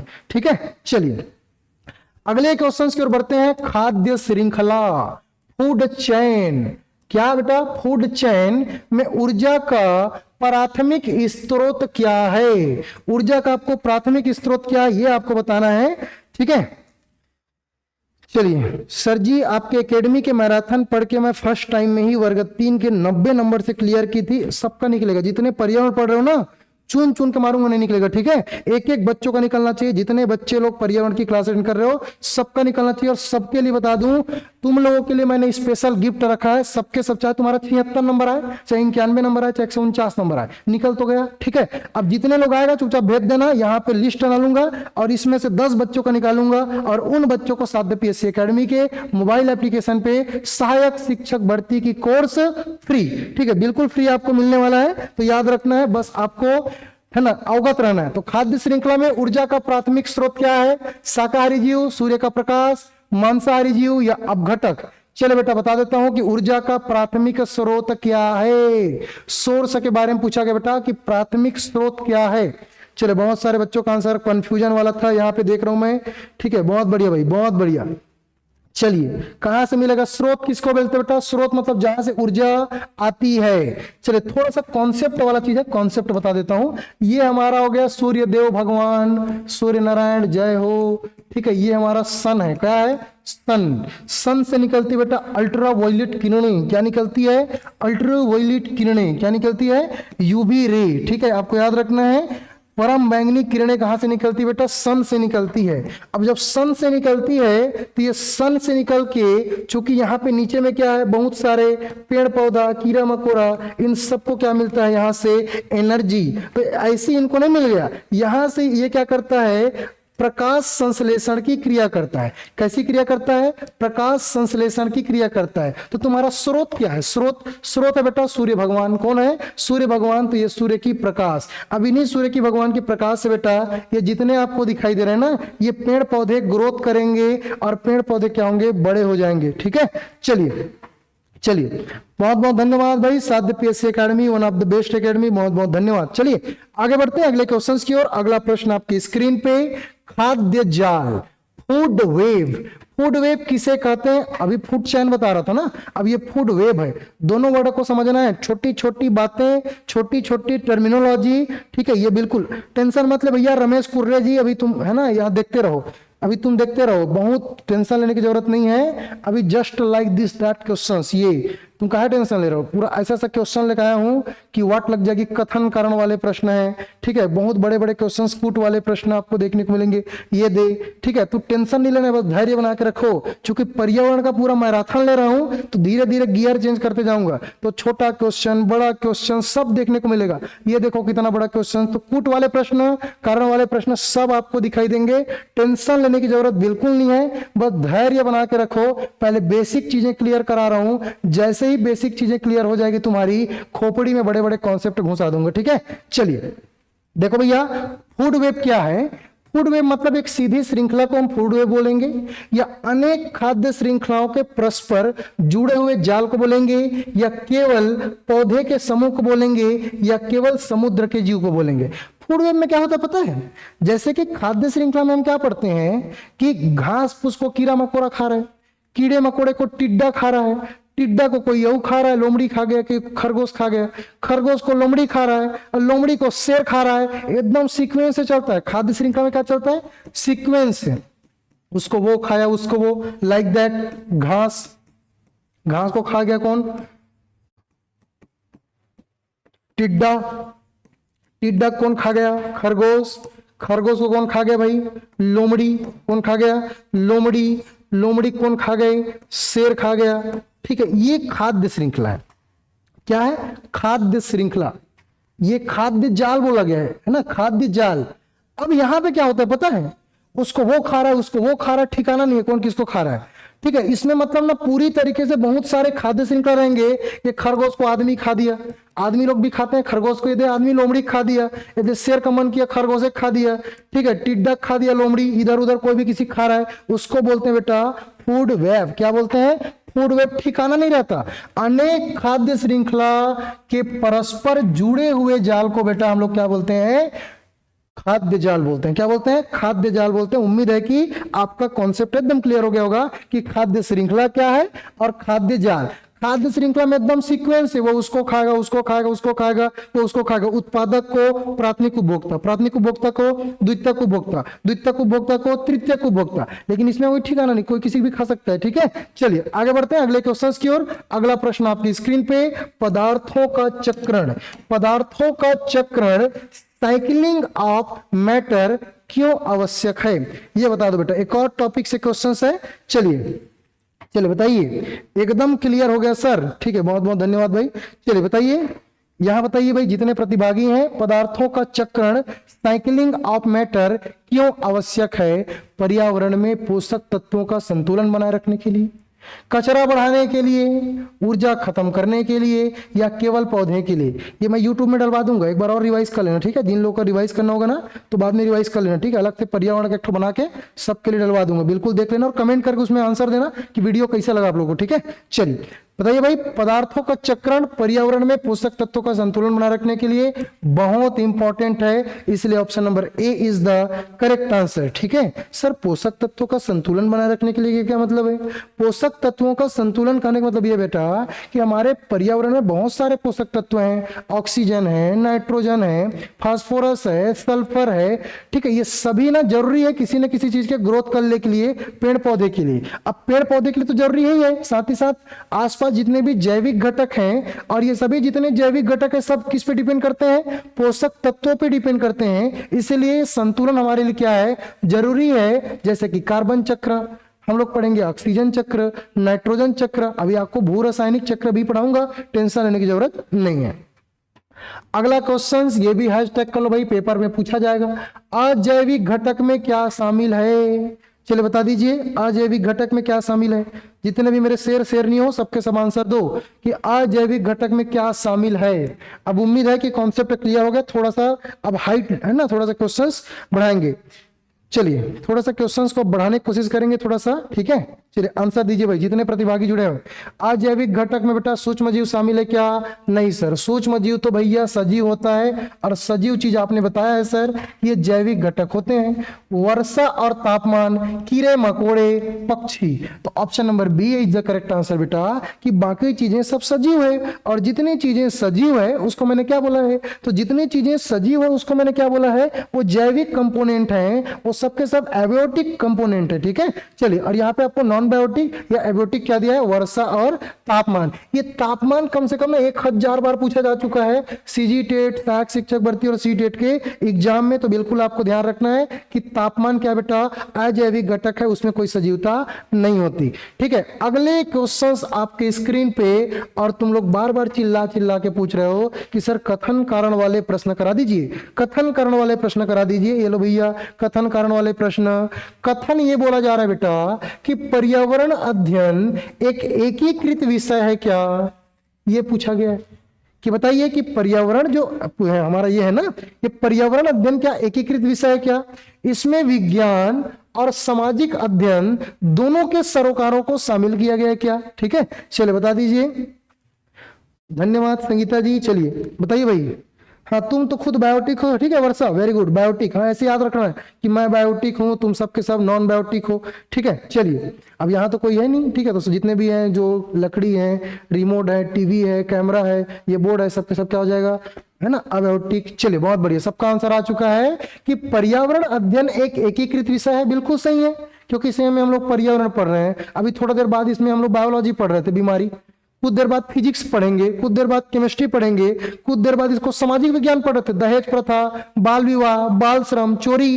तो ये सब सब्जेक्ट मिला है, और सब सब्जेक्ट मिला इसमें क्या बोलते हैं बेटा, एकीकृत विषय बोलते हैं। इसमें विज्ञान भी शामिल, सामाजिक अध्ययन भी शामिल, और इसको सबको शामिल किया गया है। और ये शामिल का मतलब होता है बेटा एकीकृत करना, इसलिए रीजन एसेरेशन की सही व्याख्या कर रही है, और दोनों स्टेटमेंट क्या है, सही है, इसलिए option number A is the correct answer. चलिए सबका आंसर ए है, वेरी गुड, ठीक है। बी वाले देखो, ये रवि कुमार कौन है भैया, रवि कुमार तुलसी पटेल, इधर देखो बेटा कैसे तुम कर दिए हो, सही व्याख्या नहीं है बोला गया है, कैसे नहीं है, यहाँ पे क्या बोला जा रहा है, इसमें विज्ञान और सामाजिक अध्ययन दोनों के सरोकार को शामिल किया गया है, और जब शामिल किया गया है तभी तो एकीकृत होगा भैया मेरे। तो बिल्कुल रीजन एसेरेशन की सही व्याख्या कर रही है, ठीक है बेटा, तो चेंज कर लेना बेटा, है ना। चलिए अगले क्वेश्चन की ओर बढ़ते हैं। अगला प्रश्न 37वां नंबर का, कि बच्चों में कौशल विकास करने के लिए शिक्षक को, गुरुजी को क्या करना चाहिए? बताइए भाई क्या करोगे तुम लोग, मैं नहीं बताऊंगा इसका आंसर, तुम लोग भविष्य के सहायक शिक्षक बनने वाले हो। अब तुम्हारे लिए क्वेश्चन है कि भैया तुमको बताना है कि तुम अगर गुरुजी बन गए, सहायक शिक्षक बन गए, तो लइका मन में कौशल विकास करना है, तो कौशल विकास कैसे करो? ऑप्शन नंबर ए, उन्हें केवल व्याख्यान सुनाओगे, लेक्चर, जब मन करे लेक्चर दे रहे हो, इससे तुम कौशल विकास करोगे। उन्हें विभिन्न गतिविधि, प्रयोग और चर्चाओं में शामिल करोगे, या उन्हें केवल नोट्स लिखवाओगे, ये दे नोट्स लिखवाओगे, ये है क्या? उन्हें शांत रहने के लिए कहना चाहिए। विच is the correct answer? Yes yes yes. हमको मेन पर्पस है बेटा बच्चों को एक्टिविटी कराना, ये ले गतिविधि कराना, हमारा मेन काम है बच्चों को एक्टिविटी कराना, बच्चों को चर्चा में शामिल करना, हमको एक्सपेरिमेंट कराना, ये हमारा मेन पर्पस होना चाहिए। तो ऑप्शन नंबर 20 क्या हो जाएगा, करेक्ट आंसर हो जाएगा। और मेरे जितने साथी हैं सबका आंसर करेक्ट है, yes yes yes, option number 20 the correct answer. चलिए अगले क्वेश्चन की ओर बढ़ते हैं बेटा। अगला प्रश्न आपकी स्क्रीन पे, और ये आपसे क्या पूछा जा रहा है, 38वां नंबर क्वेश्चन, सामाजिक बुराइयों के व्यक्तिगत दुष्प्रभाव में क्या शामिल हैं? बताइए कि सामाजिक बुराइयों के व्यक्तिगत दुष्प्रभाव में क्या शामिल है, चलिए बता दीजिए। चलिए which is the correct answer, मानसिक तनाव, शारीरिक स्वास्थ्य की गिरावट, आत्मविश्वास की कमी, या उपरोक्त सभी? Which is the correct answer? चलिए which is the correct answer? जी मैं ही पढ़ाऊंगा सहायक शिक्षक भर्ती में, टेंशन लेने की जरूरत नहीं है। सहायक शिक्षक भर्ती में पर्यावरण अध्ययन की क्लास मैं ही लूंगा, बिल्कुल टेंशन लेने की जरूरत नहीं है। पूरे 8 यूनिट मैं ही पढ़ाऊंगा। सर आपके आशीर्वाद से सबका निकल जाएगा, बिल्कुल आशीर्वाद मेरा साथ में है, टेंशन लेने की जरूरत नहीं है, साथ में सब पढ़ेंगे, है ना, सबका निकलेगा। सामाजिक बुराइयों के व्यक्तिगत दुष्प्रभाव में क्या शामिल है, मानसिक तनाव, शारीरिक स्वास्थ्य की गिरावट, आत्मविश्वास की कमी, या उपरोक्त सभी? उपरोक्त सभी, option number D is the correct answer. सब हमको तो प्रॉब्लम ही प्रॉब्लम दिख रहा है सर, पूरा समस्या ही समस्या दिख रहा है। तो किसी को भैया सामाजिक बुराई नहीं करना है। क्या क्या सामाजिक बुराई बताया हूं? पहला सामाजिक बुराई है बाल विवाह, ठीक है, तो इससे तो फिर आगे बढ़ चुके हो तुम लोग, ठीक है। दूसरा क्या है बेटा, दहेज प्रथा, इससे बचना है। दहेज वहेज नहीं लेना है भैया, किसी से दे दे तो ठीक है, लेकिन मांगना उंगना किसी को नहीं है, मना कर देना, ठीक है। नशाखोरी, क्या है, नशाखोरी, ठीक है, ये नशाखोरी भी क्या है भाई, दुर्व्यसन, ठीक है। और चौथा बेटा चोरी, ये सभी क्या है, सामाजिक बुराइयां हैं, ठीक है। पता चले मैं जितना बोल रहा हूं तुम उल्टा करे जा रहे हो, है ना, तुम्हारा साला 17 साल में शादी हो गया और भर भर के दहेज वहेज ले रहे हो, शादी करने के बाद फुल पी पा के चले गए हो, सब सामान चोरी उरी करके ले आओ। ऐसा नहीं करना भैया, नाक नहीं कटवाना है, ठीक है, क्योंकि तुम राकेश सर के स्टूडेंट हो, तो तुमको कम से कम लॉयल्टी रखना है भैया। बाल विवाह नहीं करना है, दहेज प्रथा में नहीं करना है, ठीक है, नशाखोरी में तो बिल्कुल दूर रहना है, चोरी चराकी बिल्कुल अलग होना चाहिए, ठीक है। सर सीडीपी भी बहुत अच्छा पढ़ाते हैं आप, बहुत बहुत धन्यवाद सर। मैंने आपकी सभी ऑनलाइन क्लासेस अटेंड की, बहुत बहुत धन्यवाद भाई। जितने भी बच्चे जुड़ रहे हैं, सूरज जी, पुष्पेन जी, आप सबको बहुत बहुत धन्यवाद, ठीक है। चलिए क्वेश्चन की ओर बढ़े। अगला प्रश्न आपकी स्क्रीन पे बेटा, ये क्या पूछा जा रहा है, चलिए चलिए बहुत बढ़िया। चलिए बताइए अगले क्वेश्चन आपकी स्क्रीन पे ये क्या पूछा जा रहा है, फ्लूरोसिस बीमारी शरीर के किस अंग को सबसे ज्यादा प्रभावित करती है? ये देखो फ्लोरोसिस, फ्लोरीन की अधिकता। फ्लोरीन की अधिकता जब होती है उसको बोलते हैं फ्लोरोसिस। क्या बोलते हैं? फ्लोरोसिस। तो फ्लोरीन की अधिकता को बोलते हैं बेटा फ्लोरोसिस। क्या बोलते हैं? फ्लोरोसिस। चलिए फ्लोरोसिस, बहुत बढ़िया, सबका आंसर आ चुका है। Very good very good. चलिए सीडीपी में आपका कॉन्सेप्ट बेहतरीन है सर, बहुत बहुत धन्यवाद भाई। ठीक है, चलिए चलिए आंसर सबका आ गया भैया, बहुत बढ़िया। चलिए बहुत बढ़िया बहुत बढ़िया।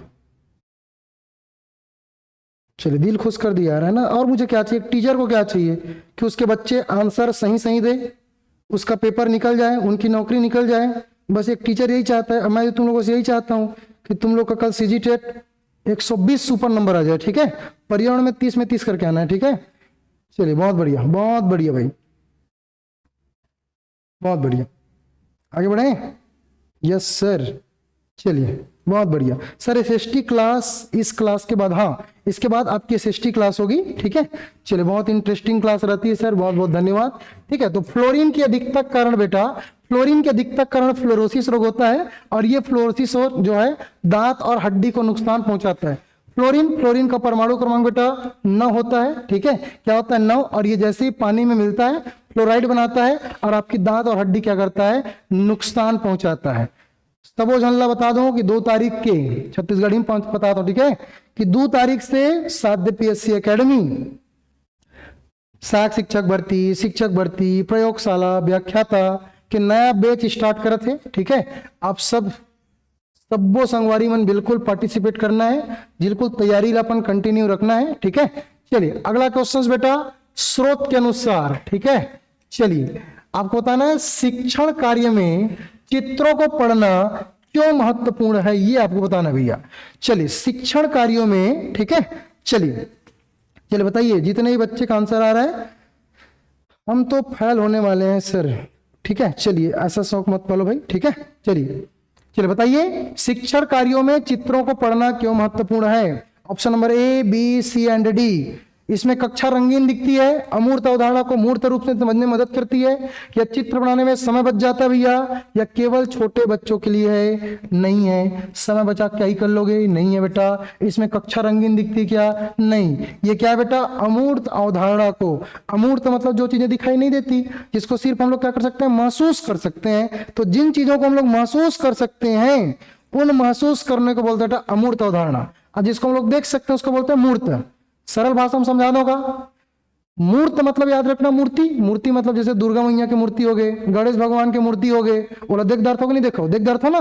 तो जो चीजें हमको दिखाई देती है, जैसे मूर्ति हमको दिखाई देती है, तो मूर्ति हमको दिखाई देती है उसको हम क्या रखेंगे? मूर्त। क्या रखेंगे? मूर्त। लेकिन आपने भगवान को कभी नहीं देखा, आपने ईश्वर का दर्शन कभी नहीं किया, बस उसके मूर्ति को देखा है। आपने वास्तव में कैसा है शंकर भगवान ने तो देखा ही नहीं। ठीक है, तो आप उसको क्या बोलेंगे बेटा? अमूर्त अवधारणा। क्या बोलेंगे? अमूर्त। तो जो चीजें दिखाई देती है उसको अमूर्त, और जो चीजें नहीं दिखाई देती उसको क्या बोलेंगे? अमूर्त। क्या बोलेंगे? अमूर्त। चलिए अगला क्वेश्चन ये ले भैया, कूट वाले प्रश्न बना के दीजिए सर। कूट के भर दिया हूं, टेंशन लेने की जरूरत नहीं है। और क्वेश्चन ऐसा बनाया हूं दिल खुश हो जाएगा तुम लोग का, कि क्वेश्चन में क्या दे दिया हूं पता है? एक साइड तुम्हारा पूरा 8 यूनिट और एक साइड तुम्हारा लेसन का नाम। तो जिन्होंने अच्छे से पढ़ा होगा बेटा, जिन्होंने हमारी ईवीएस की बुक अच्छी से पढ़ी होगी, उसको पता होगा बेटा कि ये आपके सही मिलान करना है। और किसको? विषय और इकाई को।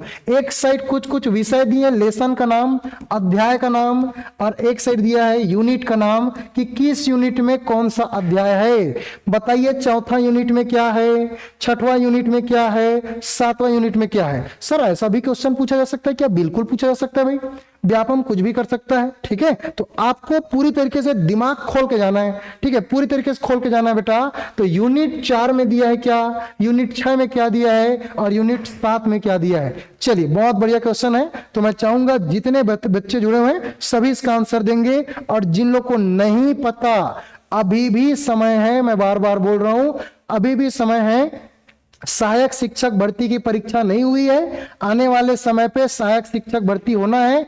ये पर्यावरण की बुक तुम्हारे लिए ही बनाया हूं, मैंने खुद बनाया है पूरी साध्य पीएससी एकेडमी की टीम के सहयोग से, तो ये बिल्कुल आपको देखने को मिलेगा। ये बेस्ट बुक है अब तक के लिए जितने प्रतिभागियों ने पढ़ा होगा। 1000 एमसीक्यू और थ्योरी, और मेरी गारंटी कल के पेपर के बाद, पुस्तक तो कहीं जाएगा नहीं, कल के पेपर के बाद तुम खुद बोलोगे कि 30 में से सर 30 में से 25 तो डायरेक्ट था सर, डायरेक्ट प्रश्न था, और 5 भी इसी में से इर्द गिर्द हमको कहीं ना कहीं देखने को मिलता था। ठीक है, तो आपके पूरे 30 में से 30 प्रश्न ये कल की बात हो जाएगी बेटा। तो आज के लिए इसको मैं रहने देता हूं, कल आप लोगों से पूछूंगा कि वास्तव में इस ई बुक से कितने क्वेश्चंस डायरेक्ट और इनडायरेक्ट पूछे गए थे। चलिए, आंसर आ चुका है, मेरे जितने भी प्रतिभागी हैं सबका आंसर आ चुका है। ऑप्शन नंबर ए, बहुत बढ़िया भाई, बहुत बढ़िया।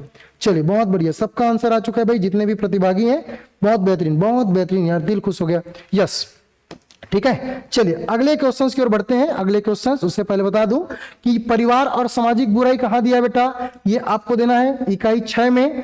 ठीक है, पर्यावरण शिक्षण शास्त्र ये आपको देखने को मिलेगा यूनिट 4 में, और शरीर की देखभाल आप कहां पढ़ेंगे, यूनिट 7 में। ठीक है, तो which is the correct answer, option number A is the correct answer.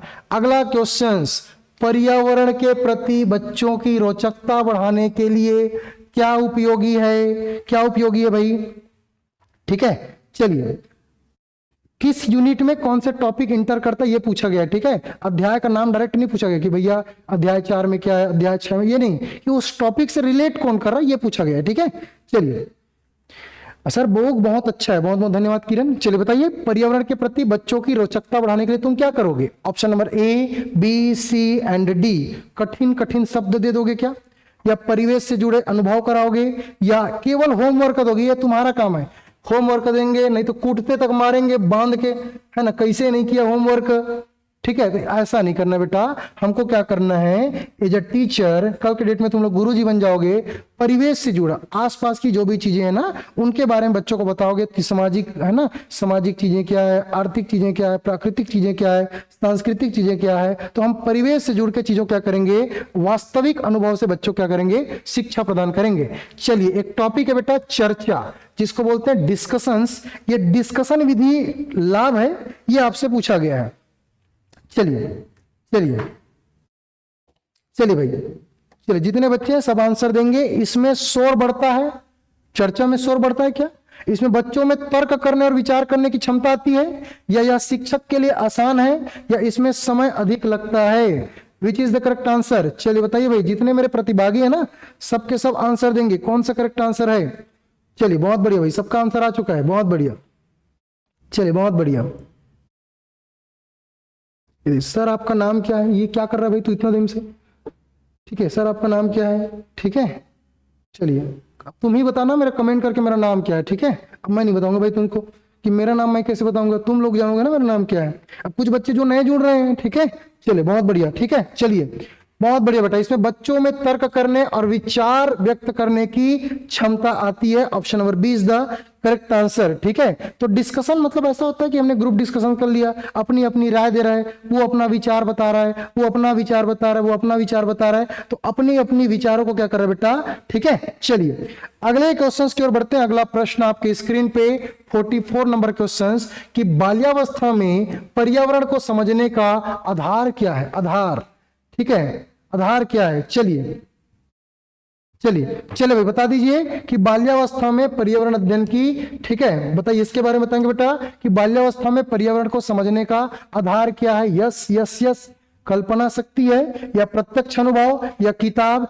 या रेडियो। चलिए चलिए बहुत बहुत धन्यवाद भाई। चलिए इधर, ठीक है, हाँ नया बच्चा था, उन्होंने बोला कि सर मैं नई बच्ची हूँ, पहली बार जुड़ी हूँ, मुझे नहीं पता, नाम बता दीजिए। ठीक है, ठीक है, उनको पता चल गया होगा भाई। ठीक है, चलिए आगे बढ़ते हैं। अब कई बच्चे क्या होते हैं ना, पर्यावरण की क्लासेस है ना ज्वाइन कर लेते हैं। एक्चुअली पर्यावरण अभी मैं नहीं पढ़ा रहा था, है ना, नीतू मैडम करा रही थी एमसीक्यू। ठीक है, तो हो जाता है कई बार। ठीक है, चलिए चलिए भाई इधर बता दीजिए। सर आप टीचर हैं कि सिर्फ कोचिंग सेंटर में ही पढ़ाते हैं। मेरी जॉब लगी थी 2023 के जो 12,489 पदों पे जो शिक्षक भर्ती हुई थी उसमें।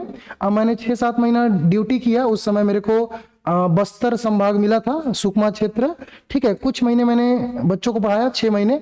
उसके बाद फिर मैंने रिजाइन दे दिया। ठीक है, तो अभी मैंने रिजाइन दे दिया और अभी साध्य पीएससी एकेडमी में विगत 3 वर्षों से, 2.5-3 वर्षों से सेवा दे रहा हूं। तो लगातार मैं पढ़ा ही रहा हूं। ठीक है, आप ही लोग को पढ़ा रहा हूं। ठीक है, चलिए सुमेश बोल रहा है सीडीपी का किंग राकेश सर, बहुत बहुत धन्यवाद भाई। चलिए इधर देखते हैं, बाल्यावस्था में पर्यावरण को समझने का आधार क्या है। ठीक है, तो कुछ दिन पहले, 3 साल पहले मैं भी तुम लोगों जैसे सीजी टेट, सी टेट सब निकाला हूं। ठीक है, बीएड डीएड करते करते सब निकाला हूं, बीएड डीएड है ना। और उसके बाद अभी तुम लोगों को क्या करो, पढ़ा रहा हूं। ठीक है, चलिए कल्पना, प्रत्यक्ष अनुभव और अवलोकन, तो option number B is the correct answer. ठीक है, option number B is the correct answer. चलिए अगले क्वेश्चंस की ओर बढ़ते हैं। अगला क्वेश्चंस क्या हो जाएगा, परियोजना कार्य, प्रोजेक्ट वर्क का वास्तव में उद्देश्य क्या है। तो आपने प्रोजेक्ट कार्य किया होगा। ठीक है सर, आप गवर्नमेंट जॉब में हो, छोड़ दिया, बता रहा हूं ना, छोड़ दिया हूं। ठीक है, जो वैकेंसी निकली थी ना पिछली बार शिक्षक भर्ती, भूपेश बघेल निकाले थे 12,489 पदों के लिए, अभी मैं रिजाइन दे दिया हूं। ठीक है, अभी मैंने कुछ दिन जॉब करके रिजाइन दे दिया हूं, अभी तुम्ही लोग को तो पढ़ा रहा हूं। ठीक है, चलिए परियोजना कार्य का उद्देश्य क्या है, रटने को बढ़ावा देना, खोजबीन और स्वयं सीखने का अवसर देना, केवल चित्र बनाना या घर के काम में व्यस्त रखना। ठीक है, चलिए इधर आइए, थोड़ा उधर उसके दूसरे दिन बात करेंगे, पेपर के बाद बात करेंगे, क्यों जॉब छोड़ दिया, कहाँ लगा था, कैसे लगा था, उसको मैं एक दिन अलग से तुम लोगों के लिए बना दूंगा और तुम लोगों से सीधा सीधा बात करूंगा। ठीक है, तो अभी लेकिन पेपर है कल बेटा, थोड़ा सा इज्जत से पढ़ लो, टाइम इज मनी। ठीक है, परियोजना कार्य का उद्देश्य क्या है, रटने को बढ़ावा देना, खोजबीन और स्वयं सीखने का अवसर प्रदान करना। Yes sir, option number B is the correct answer, क्योंकि हमने सीडीपी में बार बार यही पढ़ा था कि खोजबीन और स्वयं सीखने के अवसर को प्रदान करना। चलिए अगला क्वेश्चन आपके सामने, अगला क्वेश्चन क्या पूछा जा रहा है बेटा, कथन कारण वाले प्रश्न। कथन कारण वाले प्रश्न बच्चे लोग चाहते ही रहते हैं कि सर कथन कारण वाले प्रश्न करा दो, कथन कारण वाले प्रश्न करा दो। एक और कथन कारण वाले प्रश्न आपकी स्क्रीन पे, सामाजिक और सांस्कृतिक पर्यावरण मानव निर्मित होते हैं, क्या ऐसा ही बात है बेटा। यस सर, आपने ही तो बताया था कि सामाजिक और सांस्कृतिक पर्यावरण बिल्कुल मानव निर्मित होते हैं, हमने ही बनाया है। रीति रिवाज, परंपरा, आर्थिक क्रियाएं समाज का हिस्सा है क्या। यस सर, यह समाज का हिस्सा है। तो which is the correct answer, option number A, option number B, option number C, option number D. चलिए बहुत बढ़िया भाई, जितने प्रतिभागी हैं सबका आंसर मैं देखूंगा। Yes sir, yes sir, yes sir, कि रीति रिवाज, परंपरा और आर्थिक क्रियाएं सभी सामाजिक और सांस्कृतिक है, और ये रीति रिवाज और परंपरा के कारण ही ये कहीं ना कहीं कारण कथन की सही रीजन होती है। Option number A is the correct answer. ठीक है, चलिए अभी कुछ देर पहले ना बच्चे बोल रहे थे कि सर आपका ज्यादातर आंसर बी है। ठीक है, लेकिन यहाँ पे तय हो गया बेटा। ठीक है, तो बिल्कुल आप सही बोल रहे हो, ज्यादातर आंसर बी है, लेकिन सबका आंसर बी नहीं है। चलिए आगे बढ़ते हैं बेटा अगले क्वेश्चंस की ओर। अगला प्रश्न आपके स्क्रीन पे, और ये लो भैया, जिसकी तुम लोग को तलाश थी। ठीक है, सहायक शिक्षक भर्ती का बैच 2 तारीख से हमारे साध्य पीएससी एकेडमी के मोबाइल एप्लीकेशन पे होगी, जहां पे सहायक शिक्षक भर्ती के सिलेबस आपको साहू सर ऑलरेडी बता चुके हैं, और ये पूरा आपको जो पढ़ाने का जिम्मेदारी है, ठीक है, वो बिल्कुल साध्य टीम की होगी, जहां पे आपको बेस्ट टीम प्रोवाइड किया जाएगा, जहां पे मैं आपको पर्यावरण अध्ययन पढ़ाऊंगा। यहाँ पे CDP Sahu sir, GS Manish sir, Neha madam language, Parikshit sir GS, Neetu madam आपकी English pedology, Naveen sir maths और Hindi, Jayant sir GS, Hema madam GS, Tosen sir आपको पूरी तरीके से मिसलेनियस सब्जेक्ट पढ़ाते हुए दिखाई देंगे। तो ये पूरी टीम रेडी है, बस आपको बस कहीं ना कहीं 2 तारीख से लेके है ना कंटिन्यू तैयारी मेंटेन रखना है। चलिए एक और क्वेश्चन भैया, ये अमीबियोसिस, ये तीसरा क्वेश्चन है अमीबियोसिस से। अमीबियोसिस से तीसरा क्वेश्चन है, आपको बताना है कि अमीबियोसिस से बचाव के लिए क्या करना चाहिए। क्या करना चाहिए, बाहर का खुला खाना ना खाना और हाथ धोना चाहिए, अधिक धूप में रहना चाहिए, तेल वाला भोजन करना चाहिए, कम पानी पीना चाहिए। तो पहली तो जान लो कि अमीबियोसिस है क्या चीज। अमीबियोसिस मैंने बता दिया बेटा, आंत्र शोथ होता है। आप इधर उधर का खाना उना खाओगे ना और हाथ वाथ नहीं धोगे तो कहीं ना कहीं ये समस्या आपको देखने को मिलेगी। ठीक है, चलिए तो option number A is the correct answer, बिल्कुल करेक्ट आंसर है भाई, ऑप्शन नंबर ए। अगला क्वेश्चन आपके स्क्रीन पे 48वां नंबर क्वेश्चन, प्राथमिक स्तर पर, प्राथमिक स्तर मतलब 1ली से पांचवी, पहली से पांचवी पर नक्शा, ये पढ़ के जाना भैया, पढ़ाया हूं थ्योरी क्लास में कि नक्शा कैसे पढ़ाएं, है ना, पूरा पढ़ के जाना है। 36 जो भारत में कितने राज्य हैं, भारत में 28 राज्य हैं, तो पूरे 28 राज्यों को पढ़ के जाना है, पूरा पढ़ाया था, याद करो। 28 राज्य, 8 केंद्र शासित प्रदेश, ठीक है, 8 केंद्र शासित प्रदेश, साथ ही साथ हमारे दुश्मन जो हैं, ऐसा बोलना तो नहीं चाहिए, लेकिन कुछ हमारे ऐसे, अब क्या ही बोलूं उसके बारे में, पड़ोसी देश हैं, उसके बारे में भी आपको पढ़ना है और बिल्कुल पढ़ के जाना है। जैसे पाकिस्तान, जैसे कि चीन, कि हमको पता होना चाहिए ना कि हमारे पड़ोसी देश कौन कौन से हैं, तो पड़ोसी देशों के बारे में भी हमको क्या करना बेटा, जानना है। तो 28 राज्य का नाम आपको जानना है, साथ ही साथ राज्यों की राजधानी भी जानना है। अब बहुत लोगों को पता होगा भाई, बहुत बेसिक क्वेश्चन है, ठीक है, तो बहुत लोगों को छत्तीसगढ़ की राजधानी क्या है, तो छत्तीसगढ़ की राजधानी रायपुर करके मत जाना है, अटल नगर नवा रायपुर है, ठीक है, तो गलत सलत करके नहीं आना है। ऐसी मध्य प्रदेश की राजधानी क्या है, हरियाणा की राजधानी क्या है, 2 मिनट देख लेना यार, ठीक है। चलिए, तो ये सभी चीज मैंने आपको थ्योरी क्लास में ऑलरेडी पढ़ा के रखा हुआ है, तो बिल्कुल हमारी थ्योरी क्लास में मैंने A to Z चीजें आपको क्या किया बेटा, पढ़ाया हुआ है, ठीक है। चलिए बढ़ते हैं अगले क्वेश्चंस की ओर। अगला प्रश्न, उससे पहले इसका आंसर दे दूं कि प्राथमिक स्तर पर नक्शा पढ़ना सिखाने का सही क्रम आपसे पूछा गया है। अब तो राज्य बढ़ गया है, कौन बोल दिया भैया कि राज्य बढ़ गया है, ठीक है। चलिए चलिए बताइए, बहुत बढ़िया बहुत बढ़िया, कैसे पढ़ाओगे कैसे पढ़ाओगे, चलिए बहुत बढ़िया। पहले विश्व का नक्शा बना दे यार, इन विश्व का नक्शा ये दे, पिद्दी पिद्दी रहते हैं क्लास पहली दूसरी तीसरी चौथी पांचवी का लड़का, और तुम उसको विश्व का नक्शा दिखाओगे, ये दे अमेरिका है, ये दे यूरोप है, ये दे यहाँ पे दक्षिण अफ्रीका है, ये दे ऑस्ट्रेलिया यहाँ पे घूम रहा है, न्यूजीलैंड यहाँ है, भैया ऐसा थोड़ी करोगे, तो बिल्कुल ये तो बिल्कुल गलत आंसर है, नॉनसेंस टाइप बात है। सीधा नक्शा याद करा दोगे, याद व्याद तो कराना नहीं है, बच्चों को रट्टा वट्टा मारने में काम नहीं होगा, और केवल वाला तो बिल्कुल एलिमिनेट हो जाएगा। तो आपको क्या करना बेटा, पहली अपन घर के नक्शा बना रहे बाबू रे, केठ तोर घर में रंधनी खोली है, केठ कुरिया है, केठ बाथरूम है, अपन घर के बारे में बता पहली, तो अपने घर का पहली नक्शा बनवाओगे, फिर उसके बाद कक्षा का लेआउट बनाओगे, ले अपन कक्षा बनाओ, फिर बेटा मोहल्ला का कि किस गली से तू आता है, फिर उसके बाद गली के बाद पूरा गांव का बनवा दोगे, ये तो भैया नक्शा बनाना तू सीख गया। इस प्रकार से बच्चों को नक्शा पढ़ाने के लिए सिखाना है। अब तुम लोग का बस चले तो नहीं, रट्टा मान ले बेटा, रट्टा, यहाँ गुजरात है, यहाँ महाराष्ट्र है, नीचे बेटा नीचे तमिलनाडु, उसके जस्ट इधर केरल है बेटा, नहीं इधर उड़ीसा, ऐसा नहीं, रट्टा हमको बच्चों को नहीं मरवाना है, रट्टा वट्टा से दूर रखना है, ठीक है। चलिए अगले क्वेश्चन की ओर बढ़ते हैं। अगला प्रश्न है बेटा, नशाखोरी के आर्थिक दुष्परिणाम में क्या शामिल है, ठीक है, नशाखोरी के आर्थिक दुष्परिणाम में क्या शामिल है आपको बताना है, ठीक है। ये कौन है भैया, 31 राज्य वाले, कहां से पढ़ गए बहुत तू, 31 राज्य, ठीक है। चलिए सीजी टेट, हाँ सीजी टेट सी टेट 100 बार दिलाओ यार, कोई दिक्कत नहीं, एक बार निकल गया जिंदगी भर के, लेकिन दिलाओ उसमें कोई दिक्कत नहीं, ठीक है। नशाखोरी के आर्थिक दुष्परिणामों में क्या शामिल है, कर्ज में डूबना, परिवार की बुनियादी जरूरतों की कमी, कार्य क्षमता में कमी, और उपरोक्त में सभी। Option number D is the correct answer, और मेरे जितने साथी है सबका आंसर ऑप्शन नंबर डी। अगला क्वेश्चन 50वां नंबर का, हमारा अर्धशतक कंप्लीट हो चुका है बेटा, ठीक है, हमने अर्धशतक कंप्लीट कर लिया है। पर्यावरण के अध्ययन के 8 यूनिट में से हमने 50 क्वेश्चंस यहाँ पे कर लिया है। इसी उपलक्ष्य पे आप जोरों शोरों से वीडियो को लाइक जरूर कर दीजिए, ठीक है। चलिए चलिए चलिए बताइए, पर्यावरण अध्ययन के पाठ्यक्रम का प्रमुख सरोकार क्या है। केवल वैज्ञानिक के नाम याद करना है क्या, फिर वही याद तो बच्चों को कराना नहीं है, तो जहां याद दिखता है ना, रटना याद करना काट दिया करो। बच्चे का सर्वांगीण विकास, यही यही यही यही करना भैया हमको, होलिस्टिक डेवलपमेंट, यही हमारा मेन पर्पस। हमारा काम है बच्चों का फिजिकल डेवलपमेंट करना, कॉग्निटिव डेवलपमेंट करना, सोशल डेवलपमेंट करना और इमोशनल डेवलपमेंट करना। Sir what is the physical development, शरीर का विकास ही क्या कहलाता है बेटा, शारीरिक विकास।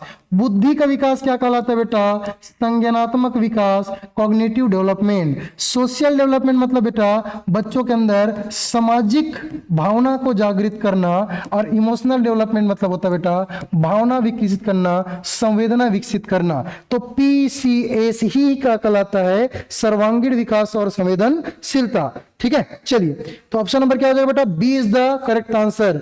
सर बच्चे बंदर होते हैं, तुम भी बच्चे बंदर रहेंगे, ठीक है, तो बच्चे तो शैतान रहते ही हैं, बस उसको क्या करना है? ऑल ओवर डेवलपमेंट करना है।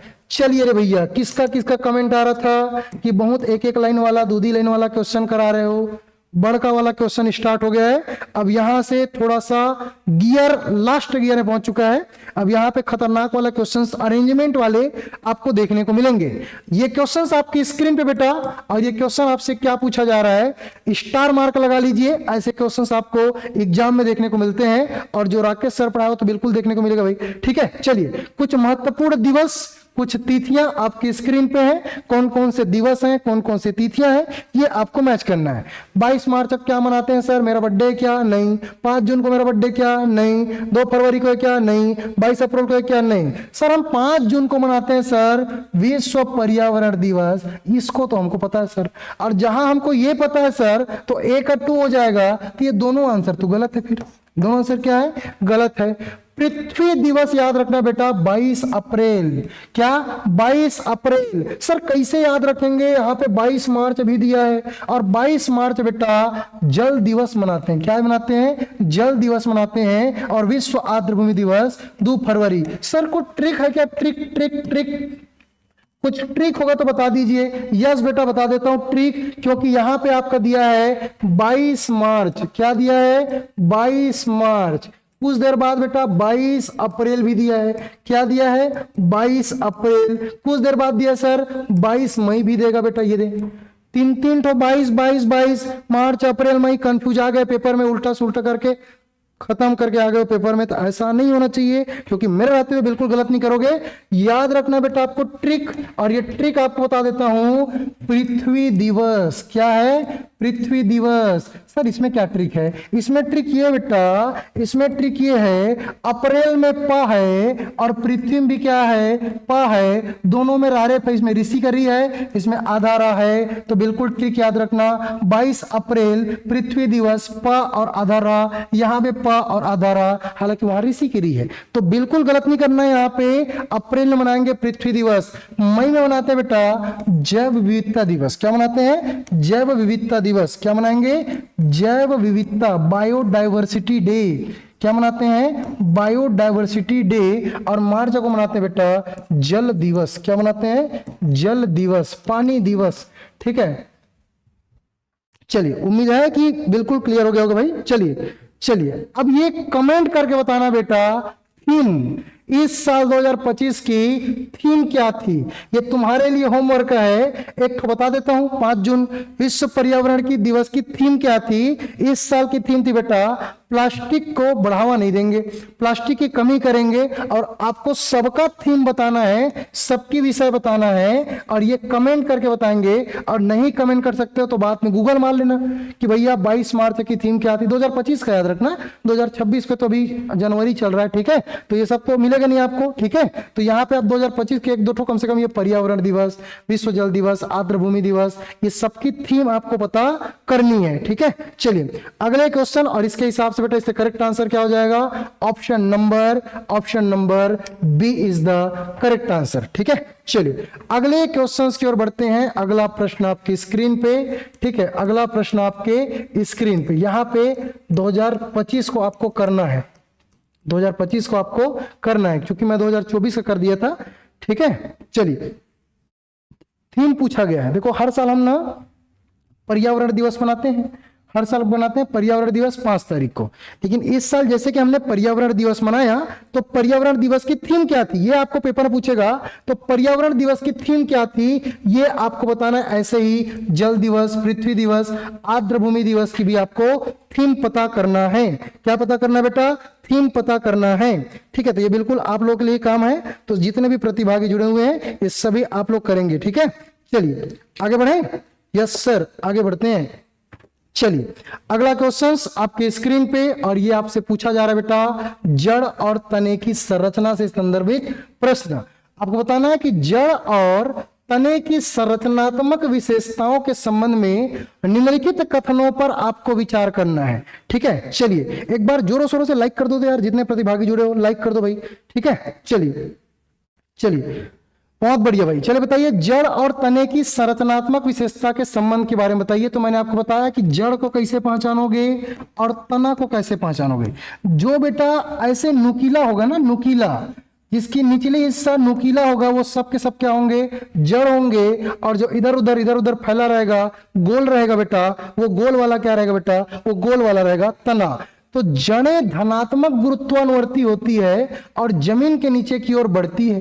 तने में गांठ और कलियां मौजूद होती हैं, जबकि जड़ों में इसका अभाव होता है। जड़ों में बहुकोशिकीय बाल पाए जाते हैं, जबकि तने में एक कोशिकीय बाल पाए जाते हैं। चलिए बता दीजिए भाई जितने प्रतिभागी जुड़े हैं। चलिए इतना टाइम से मजाक कर रहे थे भाई। चलिए अब थोड़ा सा क्वेश्चन मैं बोलूं ना, धीरे धीरे गियर बढ़ाऊंगा, टेंशन लेने की जरूरत नहीं है। ठीक है, चलिए बताइए भाई जड़ और तना के बारे में बता दीजिए भैया, आपसे पूछा गया है। Yes sir, yes sir, yes sir.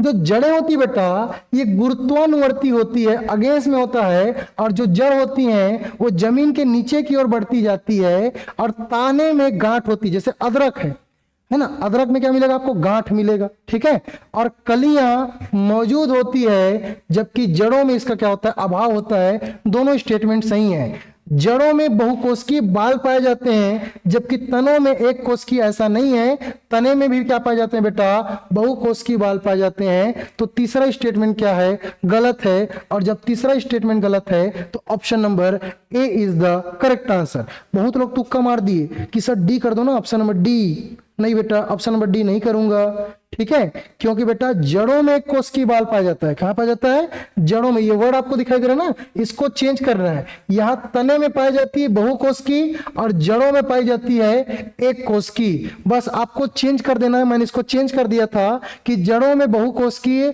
नहीं पाई जाती, एक कोशिकीय पाई जाती है, उल्टा जस्ट अपोजिट मैंने कर दिया था, इसलिए थोड़े से बच्चे क्या हो गए, घबरा गए। ठीक है, चलिए अगले क्वेश्चंस की ओर बढ़ते हैं। अगला प्रश्न आपके स्क्रीन पे, जड़ और तना आपको छांटना है कि कौन सा जड़ है और कौन सा तना है। चलिए which is the correct answer. यहां पे बेटा दिया है गाजर, अदरक, शकरकंद, आलू। ठीक है, चलिए बताइए आलू का चालू बेटा कहां गए थे, चलिए जल्दी बताइए, जल्दी बताइए भाई। तो बता दिया हूं जिसका नुकीला भाग होगा वो क्या है बेटा, जड़ है। जिसका नुकीला भाग होगा वो क्या है, जड़ है। तो गाजर को कभी उखाड़ के देखना, आपको नुकीला भाग दिखाई देगा। तो गाजर क्या हो सकता है, जड़ हो सकता है। गाजर क्या हो सकता है, जड़ हो सकता है। शकरकंद, आलू, अदरक। ठीक है, आलू बेटा तना है। आलू क्या है, तना है। आलू क्या है, तना है। शकरकंद आप देखेंगे बेटा ये शकरकंद गोला रहता है और नीचे में से ठुड्डी टाइप का रहता है, इसलिए शकरकंद भी क्या हो जाएगा बेटा, जड़ हो जाएगा। क्या हो जाएगा, जड़ हो जाएगा। और अदरक को तो मैंने चिल्ला चिल्ला के बताया कि अदरक जो है बेटा क्या है, जड़ है। और इस हिसाब से यहाँ पे ए और सी जिनका आंसर है बिल्कुल करेक्ट आंसर है। ठीक है, ए और सी जिनका आंसर है करेक्ट आंसर है। ठीक है, तो जिनका या तो आंसर ए होगा या जिनका आंसर सी होगा, दोनों में से करेक्ट आंसर हो जाएगा। तो आलू याद रखना, आलू क्या है, तना है। आलू क्या है, तना है। अदरक क्या है, तना है। ऐसे नहीं कि अदरक है तो जमीन के नीचे पाए जाते तो जड़ हो ही, ऐसे नहीं। ठीक है, जड़ों और तने के बारे में स्पेशली बता दिया हूं कि वास्तव में जड़ और तने में क्या अंतर है। ठीक है, तो आलू बात करूं चाहे अदरक बात करूं, तो आलू और अदरक, अदरक को पूछा जाता है कि प्रकंद है कि क्या है। तो जो आलू है बेटा एक प्रकार का कांदा है। आलू क्या है, कांदा। और अदरक क्या है, प्रकंद। क्या है, प्रकंद। ठीक है, चलिए आगे बढ़े। चलिए अगले क्वेश्चंस की ओर बढ़ते हैं। उससे पहले आप सबको बता चुका हूं कि 2 फरवरी को साध्य पीएससी एकेडमी के मोबाइल एप्लीकेशन पे शिक्षक भर्ती को लेकर भी हम लोग नई बैच स्टार्ट कर रहे हैं। अगला क्वेश्चंस आपकी स्क्रीन पे 55वां नंबर का क्वेश्चंस, और ये क्या पूछा जा रहा है, ये लो भैया कूट वाले प्रश्न लाइए सर। कूट के भर दिया हूं, टेंशन लेने की जरूरत नहीं है। प्राथमिक स्कूलों में पर्यावरण अध्ययन कार्यक्रम का मुख्य घटकों के संदर्भ में निम्नलिखित कथनों पर विचार करना है। ये क्वेश्चंस को हैशटैग मान लो, और ये राकेश सर की गारंटी है कि ये क्वेश्चंस कल आपको क्वेश्चन पेपर में दिखाई देगा। ये मेरी गारंटी है, मेरे साथ स्क्रीनशॉट कर लो भाई जितने लोग देख रहे हो। और ये मेरी गारंटी है कि 100%, 1% भी नहीं बोल रहा हूं, 100% ये कल के क्वेश्चन पेपर में आपको देखने को मिलेगा, मतलब मिलेगा। ठीक है, ये क्वेश्चन याद रखना। क्वेश्चन क्या बोला जा रहा है बेटा कि प्राथमिक स्कूलों में पर्यावरण अध्ययन कार्यक्रम के मेन कंपोनेंट, मेन घटक क्या है? तो पहला कंपोनेंट क्या? अवधारणा है, दूसरा जानकारी है, तीसरा कौशल है, और चौथा क्या बेटा? मूल्य है। चारों ऑप्शन बिल्कुल सही है sir, option number D is the correct answer. ठीक है, चलिए तो बिल्कुल भाई जितने बच्चे जुड़े हुए सबको बता देता हूं कि प्राइमरी स्कूल में जो पर्यावरण अध्ययन है इसके मेन जो कंपोनेंट हैं ये चारों चीजें हैं। कौन कौन से चारों चीजें मैंने बताया? तो एक मैंने बताया बेटा अवधारणा, क्या बताया? अवधारणा। दूसरा मैंने बताया जानकारी, तीसरा मैंने बताया कौशल, और चौथा मैंने बताया मूल्य। ये चारों चीजें याद रखना है, मेन कंपोनेंट्स है। ठीक है, ये YouTube में वीडियो रहेगा, टेंशन लेने की जरूरत नहीं है, नहीं हटाऊंगा। ठीक है, और ये कल क्वेश्चन पेपर में बिल्कुल आप लोग को देखने को मिलेगा। चलिए आगे बढ़ते हैं, इसकी भी गारंटी है भाई, ये भी आपको देखने को मिलेगा। ठीक है, दोनों क्वेश्चंस को आप लोग स्टार मार्क रखिए। ठीक है, जितने प्रतिभागी हैं इस क्वेश्चंस को भी स्टार मार्क रखिए, ये भी कल क्वेश्चन पेपर में आपको देखने को 100% मिलेगा। क्वेश्चन क्या पूछा जा रहा है बेटा? ज्ञान निर्माण। कौन सा निर्माण? ज्ञान निर्माण। ज्ञान निर्माण नॉलेज कंस्ट्रक्शन की प्रक्रिया में अनुभव के माध्यम से ज्ञान प्राप्त करने के लिए इनमें से किसकी अवधारणा आवश्यकता होती है? चलिए बताइए भाई, जितने प्रतिभागी जुड़े हो ध्यान से इस क्वेश्चन का आंसर दीजिए कि नॉलेज कंस्ट्रक्शन की प्रोसेस में अनुभव माध्यम से ज्ञान प्राप्त करने के लिए इनमें से किसकी आवश्यकता होती है? तो बारीकी से मेरी बातों को समझना कि कैसे ज्ञान निर्माण होता है ये आपसे पूछा गया है। और थ्योरी क्लास में मैंने बहुत बेहतरीन तरीके से बताया है कि ज्ञान ऐसे निर्माण नहीं होता है। ज्ञान निर्माण ना धीरे धीरे अनुभव से, फिर अनुभव से कॉन्सेप्ट बनाते हैं, फिर उसको खोजते हैं कि कौन सा सही है कौन सा गलत है, उसके बाद उसको चेक करते हैं कि सही क्या और गलत क्या है। जैसे तुम्ही लोग को मैं कुछ चीज बता दूंगा कि भैया पेपर में आएगा, 100% पेपर में आएगा, बोल रहा हूँ, चिल्ला के बोल रहा हूं कि पेपर में आएगा, पेपर में आएगा। अब तुम लोग बोलोगे राकेश सर ऐसा कैसा बोल दिया कि पेपर में आएगा? तो कहीं ना कहीं इसके पीछे मेरा क्या है बेटा? अनुभव। क्या है? अनुभव। और मेरा अनुभव है, इसीलिए कहीं ना कहीं इसके पीछे अवधारणा मेरे माइंड में बनी हुई है, और मैंने इसको डिस्कवरी किया है और इसका सत्यापन किया है कि भाई ये कहीं ना कहीं आपको देखने को मिलेगा, और option number C is the correct answer. तो ये दोनों क्वेश्चंस आपको देखने को कहीं ना कहीं मिलेंगे, क्वेश्चन नंबर 55 और क्वेश्चन नंबर 56। स्क्रीनशॉट करके रखिए। ठीक है, बिल्कुल आपको सबूत के साथ मैं कल मिलूंगा। चलिए अगले क्वेश्चन की ओर बढ़ते हैं। अगला प्रश्न आपकी स्क्रीन पे, अगला क्वेश्चन क्या पूछा जा रहा है? विटामिन और मुख्य रोगों का सुमेलन कीजिए। यह भी क्वेश्चन स्टार मार्क लगाइए कि कुछ विटामिन दिए गए बेटा, vitamin A, vitamin C, vitamin D और विटामिन के। ऐसे ही बहुत सारे विटामिन होते हैं, 13 विटामिन मैंने क्लास में पढ़ाया था। Vitamin A, vitamin B, vitamin C, vitamin D. जल में घुलनशील विटामिन, तो जल में घुलनशील विटामिन मैंने क्या बताया था? तो जो जल में घुल जाता है उसको विटामिन बी और सी। वसा में घुलनशील विटामिन, कीड़ा। अब कीड़ा को पानी में डुबो दोगे तो कीड़ा थोड़ी घुलेगा, तो हम कीड़ा किस में घोल देंगे? वसा में। तो विटामिन के, vitamin E, vitamin D, vitamin A ये वसा में घुलनशील है, और विटामिन बी और सी क्या बेटा? जल में घुलनशील विटामिन है। विटामिन ए की समस्या आपको रतौंधी, विटामिन सी की समस्या स्कर्वी, विटामिन डी की समस्या आपको रिकेट, और विटामिन के की समस्या रक्तस्राव की समस्या। तो जिन मेरे प्यारे बच्चों का आंसर, ठीक है मेरे नन्हे मुन्ने चुन्ने बच्चे, सबका आंसर आ चुका है, बहुत बेहतरीन। ए का 3 सर, यस सर। ए का 3 तो ये नहीं होगा और ये नहीं होगा। विटामिन सी का 1 sir, yes yes yes yes yes. मेरे प्यारे बच्चों सबका आंसर बिल्कुल करेक्ट है, option number A is the correct answer. चलिए दिल खुश कर दिए तुम लोग, ठीक है, मजा आ गया भाई। चलिए अगले क्वेश्चन की ओर बढ़ते हैं। अगला प्रश्न एक और विटामिन से क्वेश्चन है, एक और विटामिन वाला प्रश्न है। कुछ विटामिन दिए गए हैं, vitamin B1, vitamin B3, vitamin B2 और विटामिन E। ऐसे vitamin B1, B2, B3, B5 ऐसे 8। कितने? 8। तो मैंने आपको बताया था vitamin B3 pellagra, vitamin B1 beriberi रोग, कौन सा रोग? बेरी बेरी रोग। विटामिन ई प्रजनन संबंधी समस्या, और विटामिन B2 त्वचा का फटना, त्वचा का फटना। तो ऑप्शन नंबर क्या हो जाएगा बेटा? विटामिन ए की कमी से बेरी बेरी बेरी बेरी रोग। ठीक है, विटामिन B3 1, तो which is the correct answer? Option number B is the correct answer. ठीक है, मजा आ गया भाई। चलिए अगले क्वेश्चंस की ओर बढ़ते हैं बेटा। अगला प्रश्न आपकी स्क्रीन पे, यह भी विटामिन से संबंधित क्वेश्चन है। इसके भी जानकारी बता दूं कि घाव भरने में देरी, ऑस्टियोपोरोसिस, शुष्क त्वचा, तंत्रिका संबंधी समस्या। चिल्ला चिल्ला के क्लासरूम में बताया था। ऑस्टियोपोरोसिस मतलब हड्डी में छेद हो जाना। हड्डी में छेद हो जाने के कारण से डोकरी डोकरा लोग कमजोर पड़ जाते हैं, और ये देखने को मिलता है विटामिन डी की कमी से। ठीक है, ऐसे ही बेटा आपको बताना है, जब बी का फर्स्ट, तो option number A is the correct answer. चलिए बुला लो सर को। सर ब्यूटीफुल विटामिन, हाँ बताऊं ना कि विटामिन ई को ब्यूटीफुल विटामिन कहते हैं, है ना, विटामिन ब्यूटी के नाम से जानते हैं। चलिए ठीक है, ये लास्ट क्वेश्चंस आपकी स्क्रीन पे बेटा। लास्ट क्वेश्चन आप कमेंट करके जरूर दीजिए, इसके बाद हम लोग मूव ऑन करेंगे। ठीक है, 556 बच्चे जुड़े हुए हैं, सभी से चाहूंगा कि वीडियो को लाइक जरूर कर देना। ठीक है, चलिए इसका कमेंट करके आंसर जरूर देना जितने मेरे प्रतिभागी जुड़े हुए हैं।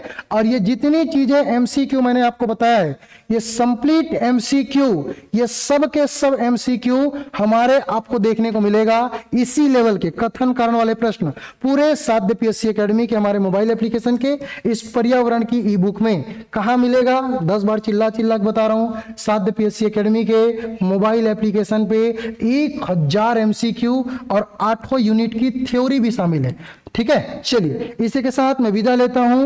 वंदे मातरम, जय हिंद, जय भारत, छत्तीसगढ़।